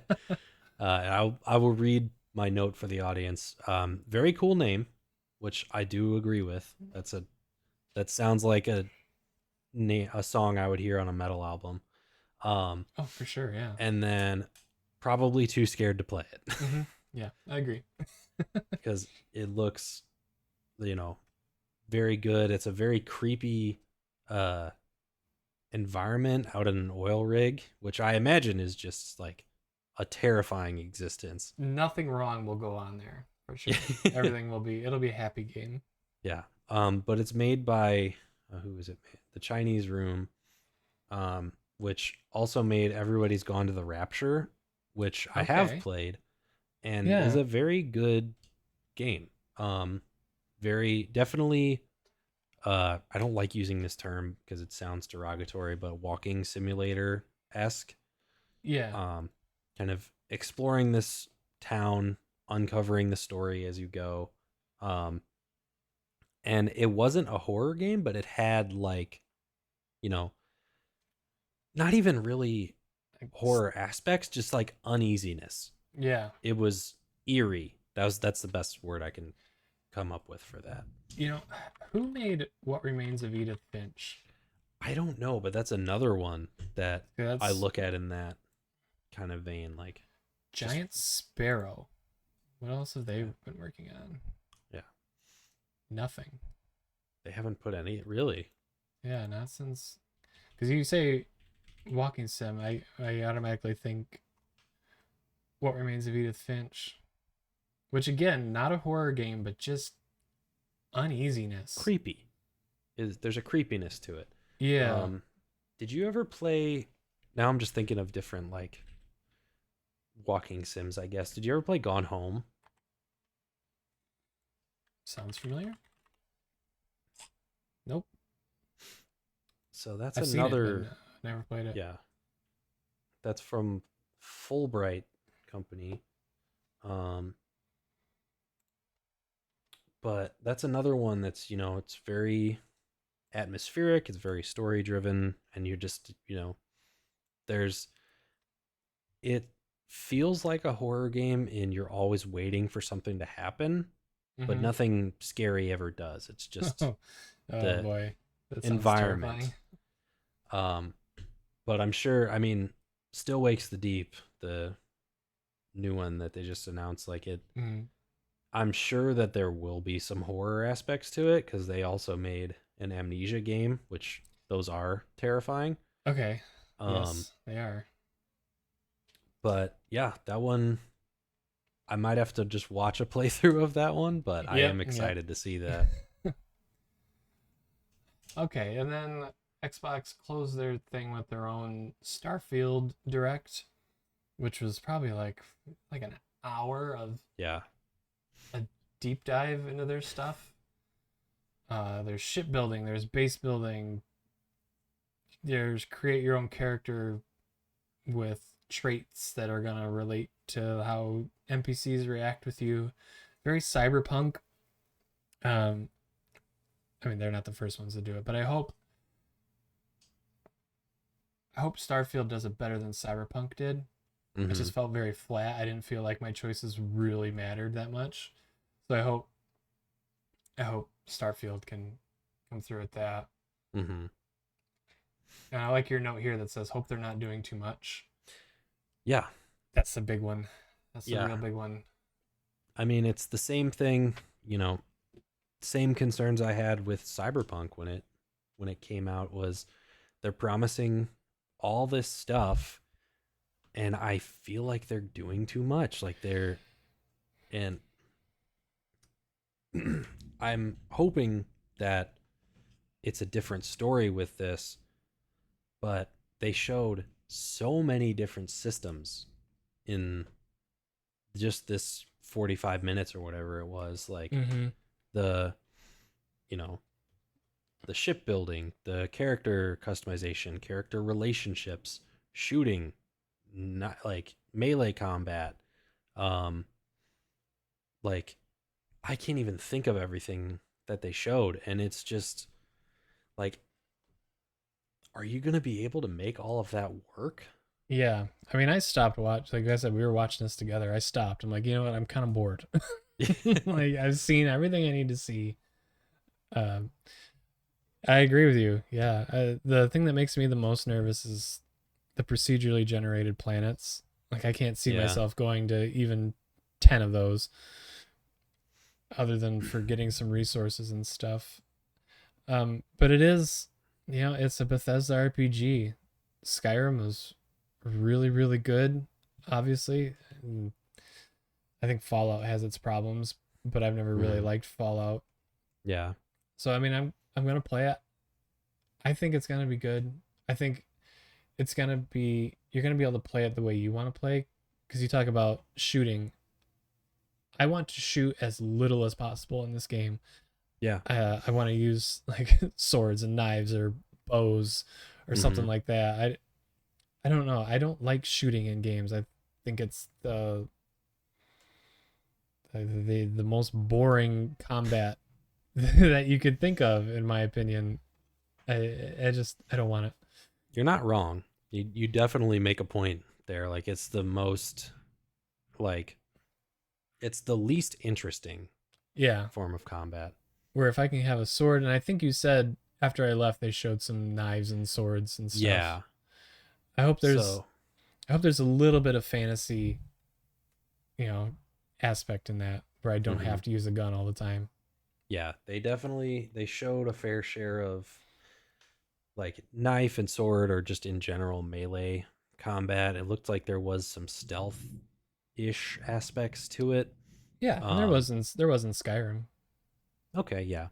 So they'll carry over some of those mechanics probably, but yeah, it just I'm gonna try and stay cautiously optimistic about that one.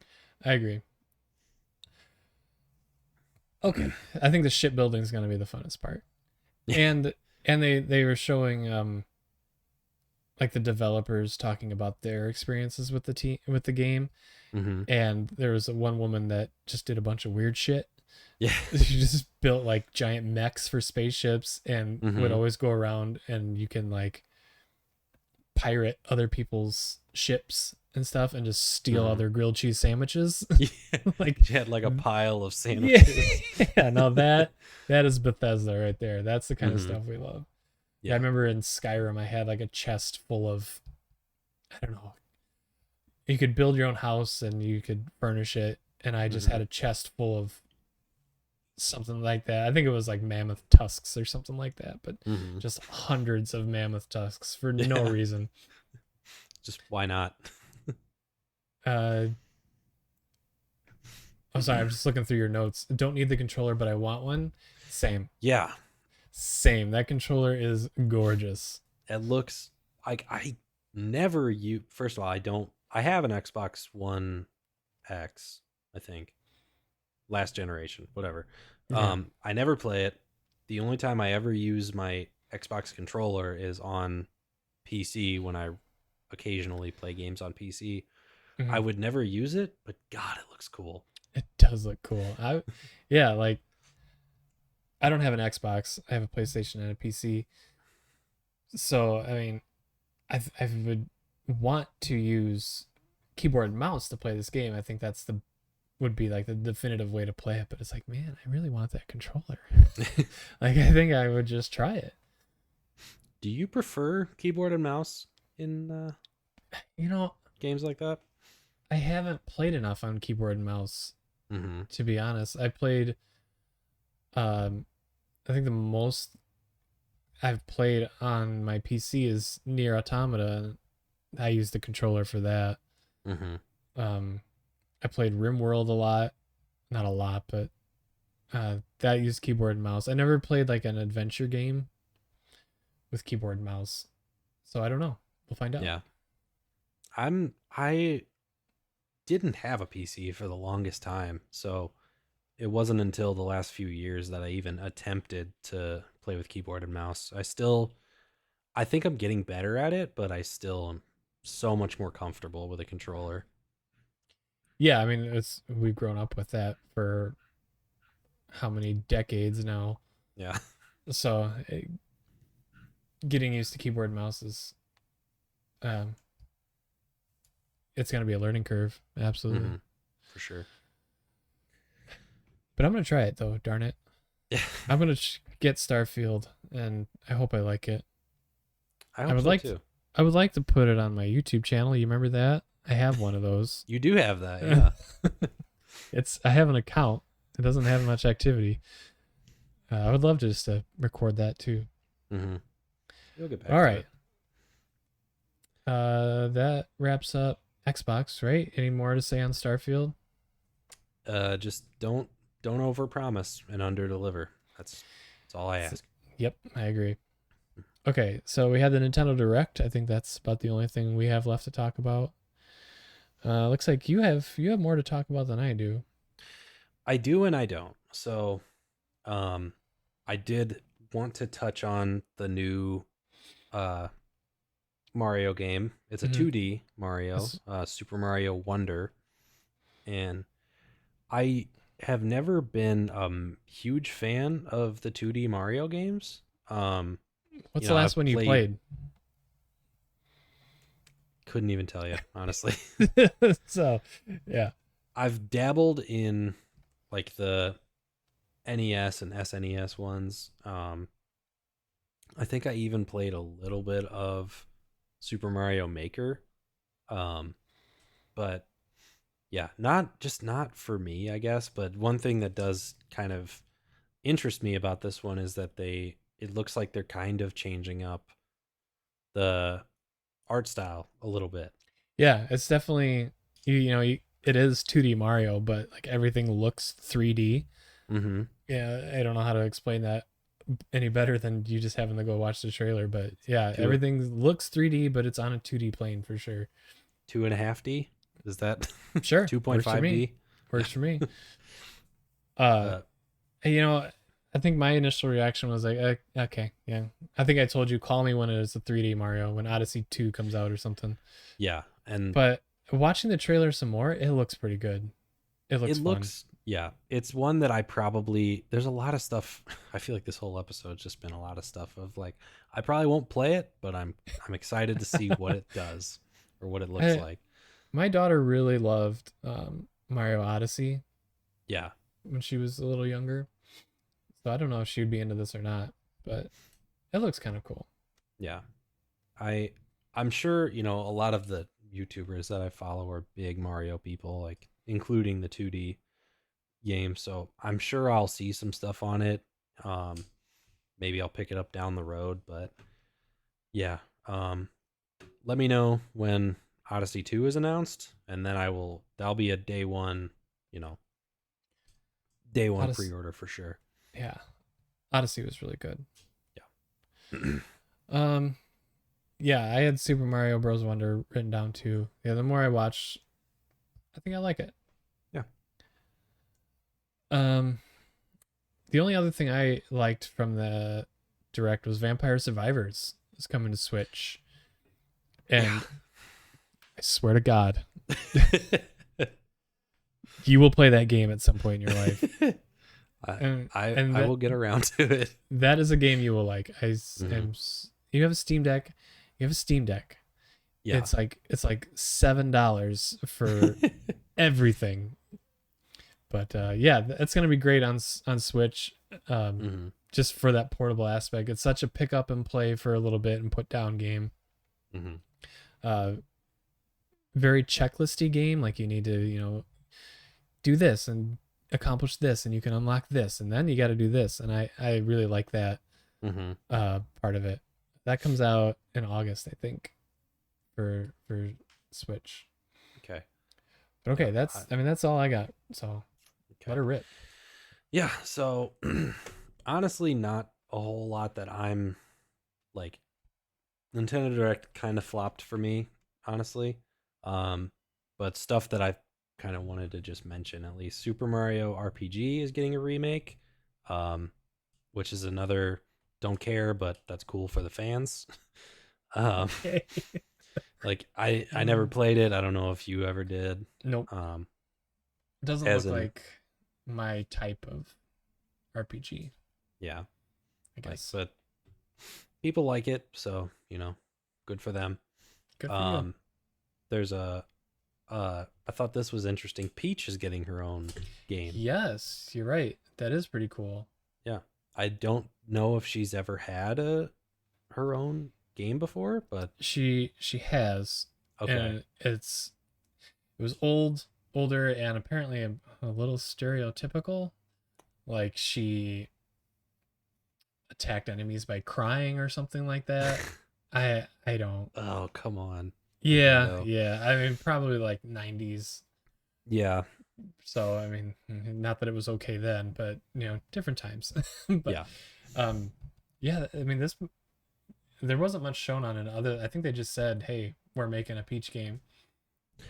So I don't know if it was I can't remember what all was shown at the direct, but I found like screenshots Okay. that look like it's a kind of in the vein of a 2D Mario, like side scrolling, but definitely, not crying on enemies. Like I think there's actually Yeah. some decent like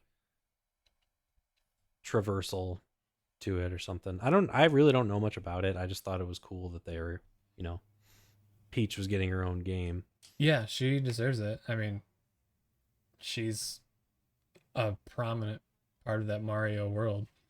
Probably, just as recognizable and just as big a part of Super Mario games as Mario himself, I think. Yeah, yeah. As much as Mario and Luigi, like Peach too, and hmm especially with the Mario movie, Yeah. how cool she was in that movie too. So like, hopefully people get maybe kind of excited to see more of Peach. hmm Yeah. Um so outside of that, um wasn't a ton from the Nintendo Direct that I really need to touch on. There's a lot of remakes. Um, Luigi's Mansion Dark Moon, I guess, I think that was a 3DS title that's getting a remake.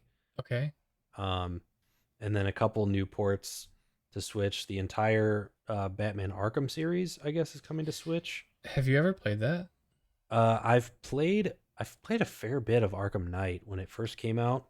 Okay. I Um, have never touched any of them. they're fun. They're a bit repetitive, Okay. especially with the combat. It's very much just, you know, mashing square and punching people, and then, um, but there are fun kind of puzzle aspects to it also that were interesting. It just kind of got stale for me after a while. Gotcha. Um, there's also Metal Gear Collection is coming to Switch, which I believe is the first three games. Um, which again, not a series that I'm like overly active in. I just Yeah, hear, I've never. You never touched one of those either. yeah.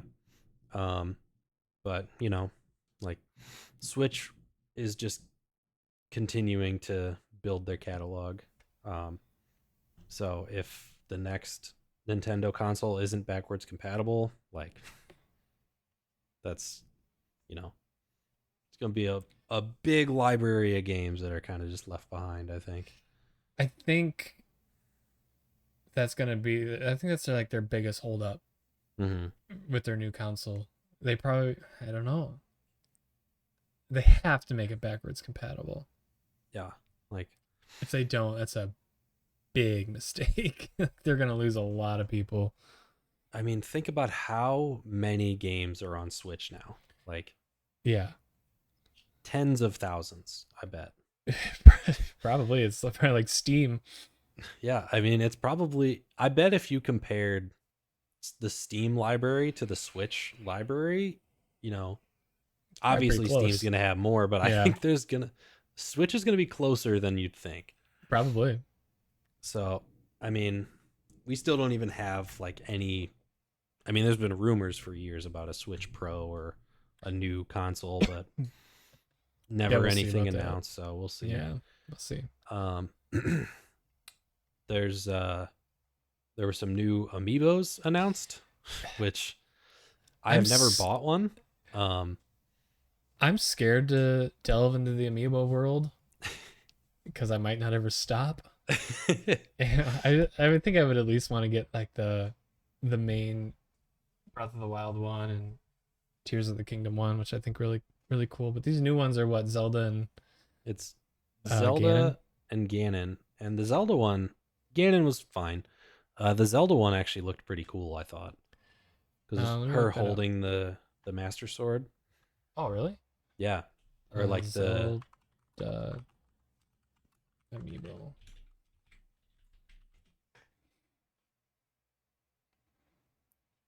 That's not Zelda. That's Link. maybe new Zelda amiibo. I don't know. Oh yeah, there it is. Oh yeah, that is really cool.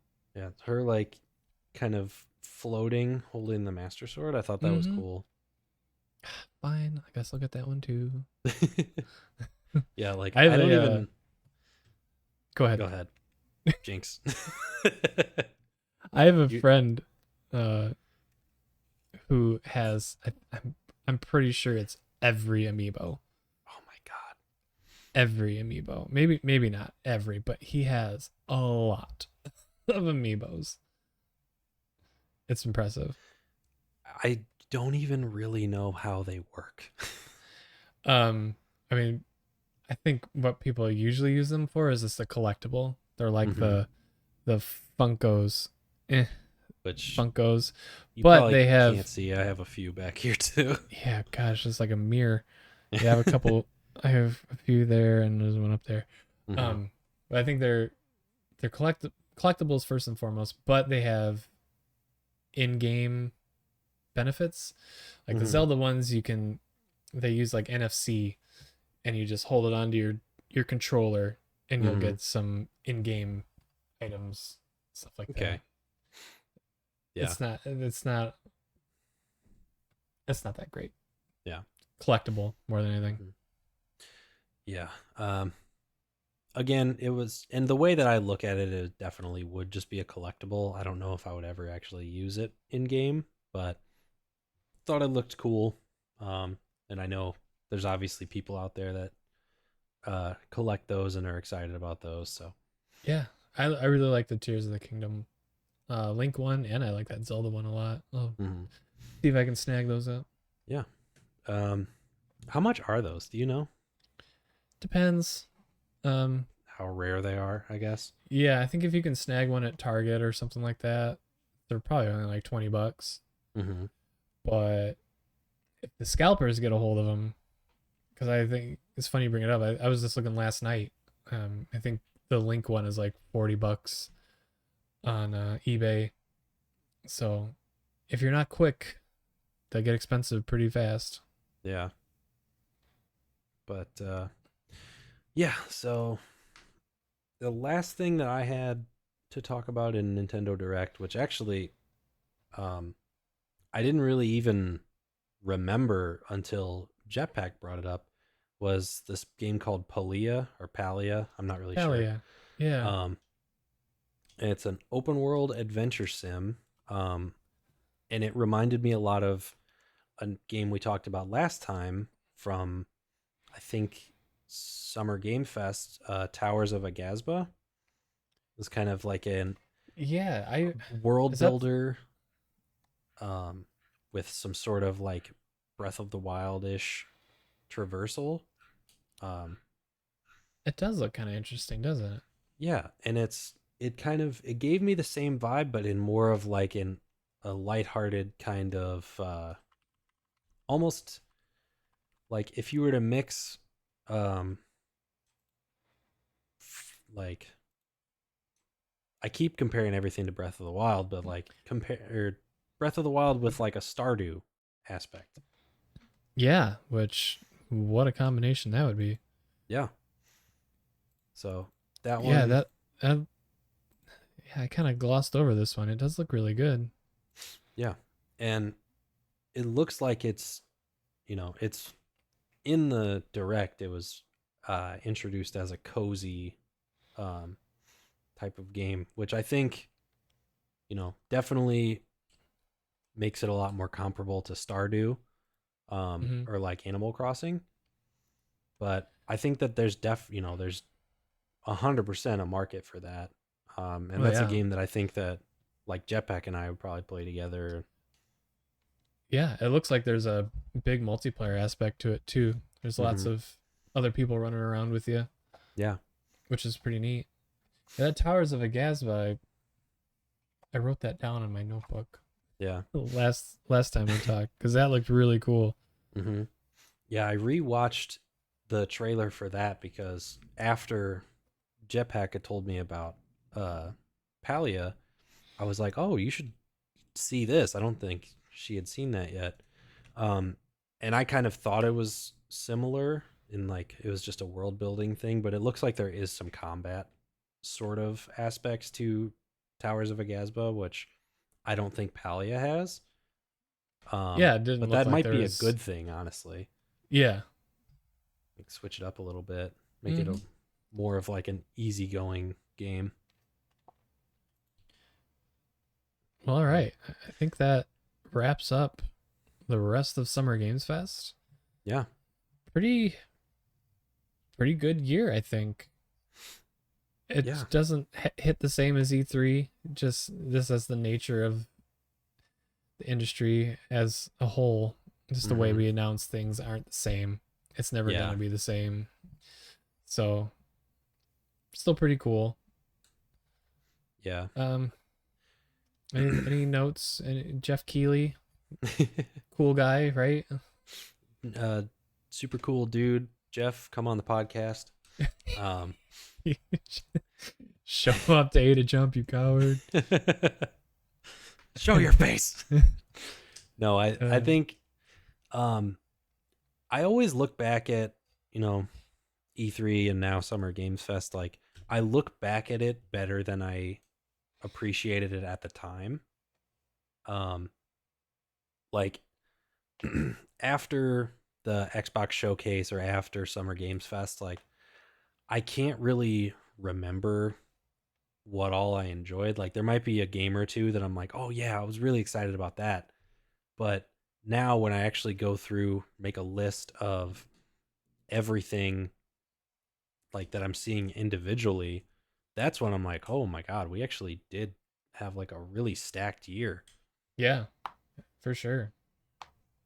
Cause I mean, like, I thinking about it this morning before I kind of went back and watched some stuff, I was like, yeah, there was a few things that I remember, but now like, there's probably like 15 to 20 games on just the list that I put together for this Yeah, that I easily. didn't.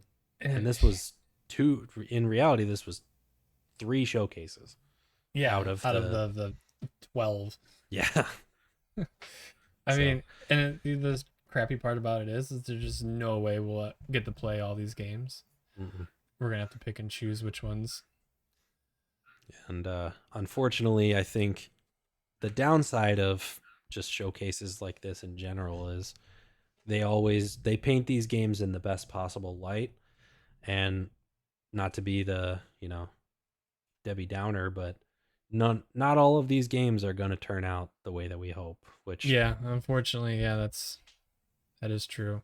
yeah, I hope Starfield's not a mess. I hope it's actually pretty good. I hope so. That It one's does, it needs it.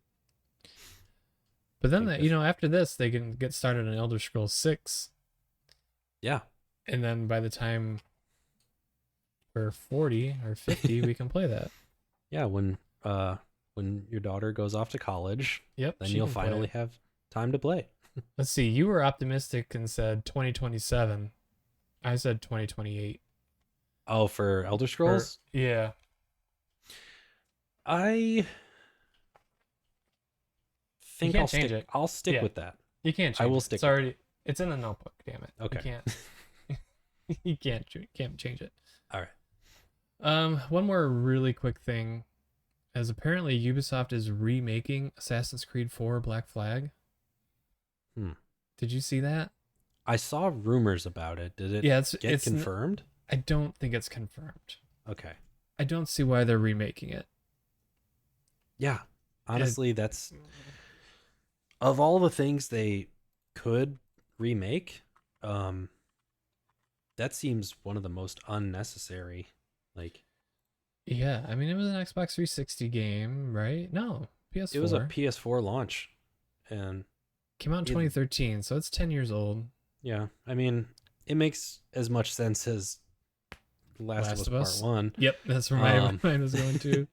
Depends on the nature of the remake. If they want to call it a ground up remake and only change the art style of it, just like Last of Us did, which I will go to the grave saying that was not a remake. Um, okay, I guess, yeah. but a ground up, like, I don't know. Was that everybody's favorite Assassin's Creed or what? Is that why It everybody? was a lot of people's, and honestly, I am not in that camp. Me neither. That was it was where they started. First of all, I never liked the ship combat in Assassin's Mm-hmm. Creed. I That was always my least favorite part. Even in I think Assassin's Creed 3 was when they introduced that. Yep. Never liked it. Always thought it was, took away from what I enjoyed about those games. And I think that's where they started really kind of toying with the idea of like what the last few games have been, like these big, massive open worlds with just a bunch of copy and pasted missions. Mm-hmm. And it went away from like that was the first Assassin's Creed where the main character wasn't really an assassin, I Not at guess. all. He found an assassin that was dying, killed him, And and took his armor. yeah, like And then at the very end, I think is when he became an assassin, quote unquote. yeah, yeah, he was literally it was a pirate game where you had a hidden blade. Like Yeah, which yeah, like a Viking game with a hidden blade, yeah, or a Greek game with a hidden blade. yeah, like the last, you know, 3 Assassin's Creeds just swap it out for a pirate and that was the game. There it was. Yeah. Yeah, so I mean, I don't know. I If it is true, I'd like to know what it is, what they plan to change about it. Mhm. But yeah, I liked several other Assassin's Creeds more than 4. Obviously the old Ezio ones are probably my favorite, Mhm. but I really like Syndicate. I liked Unity. I never really had any issues with that. I know everybody else did, but I um, didn't dislike Unity when it came out. Like that was I know it was buggy, but back then that really didn't ever affect me that much. I Like never had a bug. You know, yeah. I played through it no problem. Yeah, I think it, the the people who had like the really crazy bugs that like put them all over the internet, like I never saw any of those. So, Nope. can't really say like that, you know, that was much of an issue for me. Um but yeah, don't really care about a AC4 remake. Yeah, I mean, I've already played it. I don't, Yeah. and I didn't overly enjoy it. So, Yeah. all right, I think we'll wrap up here. We're kind of long. I will save my Witcher season 3 takes for next time. Yeah. And Maybe I'll catch up and we can discuss it. are you serious? Well, I'm gonna be. I mean, this depends on when we can record again. I'm gonna be on the True. road again for a while, so I'm gonna need stuff to watch. So Yes. Okay, and I know we just talked about this with Final Fantasy 16, but season 1 is a little tough.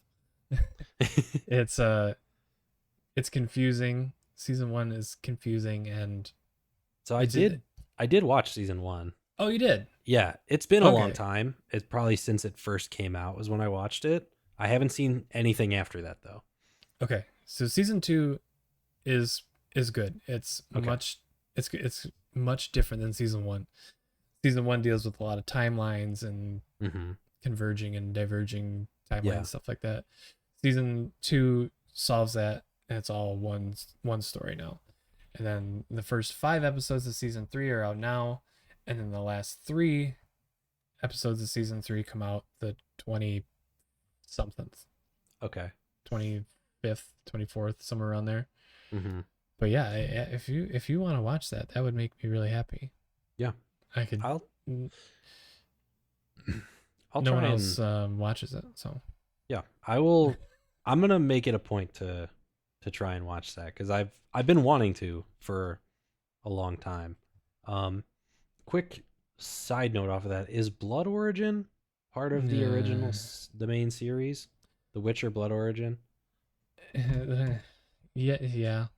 Okay, It's the that's not season 2, is it? no. Okay. Blood Origin is its own thing. That show was a mess. Yeah. It was supposed to be a movie, and I think they let them turn it into a 6-episode miniseries, and then they made him cut it down to 4 episodes. Okay. Oh, it's a mess, man. Mm-hmm. Plot holes left and right, not small ones, big ones. The acting is good. I mean, it's not terrible. It's just I think Netflix kind of screwed them out of trying to make a good show. Mm-hmm. But yeah, no, that's not season 2. That's just its own little mini thing, kind of a prequel, I guess. Okay. But a very long time ago prequel. You do not have to watch it Okay. to understand anything going on in the main series. Mm-hmm. Okay. And then just while we can wrap up here soon, I just wanted to, while Sure. we're on the topic of Witcher, I have started sort of reading again. I'm not reading Witcher right now, but I wanted to ask. Hey, Why'd you come do on now. that? Why'd you do that? I thought you were going to say you started reading The Witcher. No, I wanted to ask you what book I should start on. Okay, give me a second. Okay. I noticed that that's not one book. No. Okay. So it can be a little confusing. Okay. But I'll help you. So the first book you're going to want to read is The Last Wish. The Last Wish. The Okay. Last Wish. These are short stories. Mm-hmm. Okay, so this is like the illustrated. This is like a special edition, whatever. They just came out with new paperbacks that are Mm-hmm. much cheaper and still Okay. look really cool. They still look Okay. really cool. Last Wish is the first one. Okay. And then Sword of Destiny is the second one. Okay. These are both of these are short stories. All right. So again, timelines a little confusing, but still very good. These 2 books are going to teach you all about the world, all Mm-hmm. about Geralt, all about the other characters and stuff. Okay. But very good. And I like this illustrated edition. Oh, that's cool. It's got really cool. There's not a lot of illustrations in here, but the ones that they do have are really good. Okay, Mm-hmm. now these are season 1 of the Netflix show, Okay. and then you start the novels, or like the main series, Mm-hmm. and then that's Blood of Elves is the first one of that. Some people start here or say to start here. Don't listen to them. They're dumb. Okay. Don't start with Blood of Elves. You'll be very confused.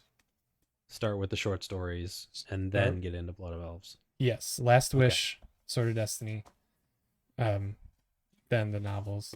And then Okay. there's I don't have them all, but there's three more up there, Okay. and then there's two more books after those. Okay. But they're relatively short. They're not freaking Game of Thrones over here. Yeah. Okay, it's not gonna Mhm. take you 6 months to read those books. Yeah.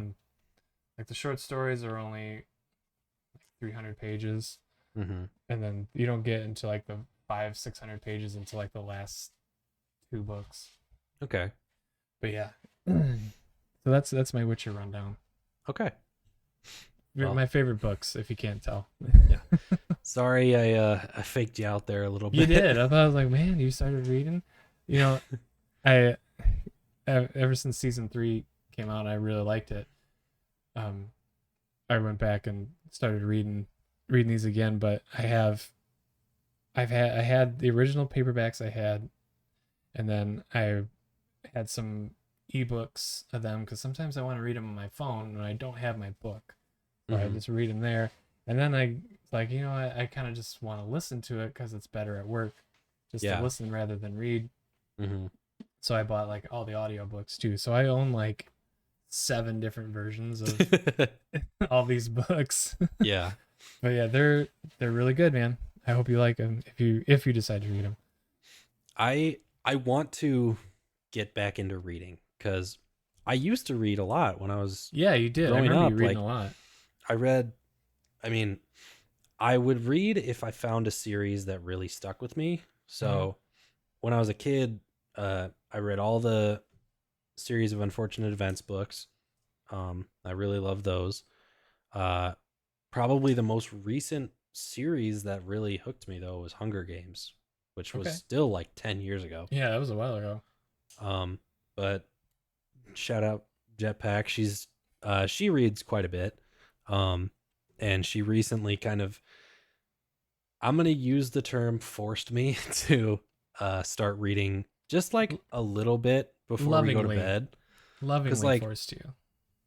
our routine, not to like pull back the curtain too much, but usually before bed we would like, she'd put on some sort of like ambience video thing on the TV. She Okay. would read and then I would just watch YouTube or do something on my phone. Yeah. And now we both read for a little bit. Nice. And What book are you reading currently? so right now it's one that I actually got for her a while back. It's called Daisy Darker, and it's like a sort of like murder mystery whodunit type book, but it's all focused around a single family. Okay. Um and you kind of go into the backstory of each. It's a very, very broken family. I don't really like any of them, but you kind of go into Toxic. the history with different characters, and it's sort of spread out through the different chapters. Um, but it's very intriguing. It's definitely got me hooked at this point. Okay. I've And never heard of that. yeah, it's I don't know how. I think it might have just come out like last year or something, Oh, and I okay. forget who wrote it. Um, Alice Feeney. that's it. Yep. But yeah, that's a good one. And it's got me kind of excited about reading again. So Nice, dude. um, Yeah, I don't read very often. I got into Game of Thrones pretty hard, but before that, mhm. I don't know, not super often, but I do enjoy it sometimes. Despite the giant wall of books behind you. Those aren't mine. No, these are all my wife's. Yeah. All these. My corner. Let's dang it. I These are like my unread ones here.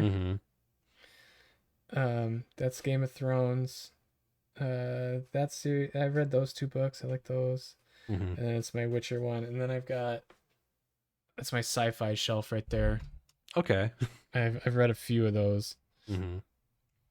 but yeah, I have more unread books than I have read books probably. I have a problem, and that doesn't even include what's on my phone. So Yeah. I get like an ebook that I'll have on my wish list, and it's like, oh, $3, sure, why not? Mm-hmm. I've got about a dozen of those, so I'll get to And them eventually. I'll get to them yeah, eventually.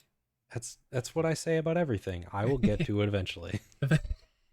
So Eventually, that root canal I should have gotten a week ago. Eventually, eventually, it's fine. Does it hurt? Not too bad. I can deal with it. It's I fine. can deal with it. All right, Jake, outro us. Let's get this over with. All right. Well, thank you guys so much for watching this uh, extended episode of A to Jump podcast. As always, you can find me over at our YouTube channel, Gooba and Jetpack. You can find Justin at his YouTube channel, Justin Games. Um, we try to put episodes out on this channel, whenever we can. Mhm. I travel a lot for work, so it kind of makes it difficult. But whenever there's big news in the gaming world, or just we want to talk about what games we're playing for a while, we'll come on here. So, Absolutely. and with that, I think we will see you guys next time. Bye. Bye.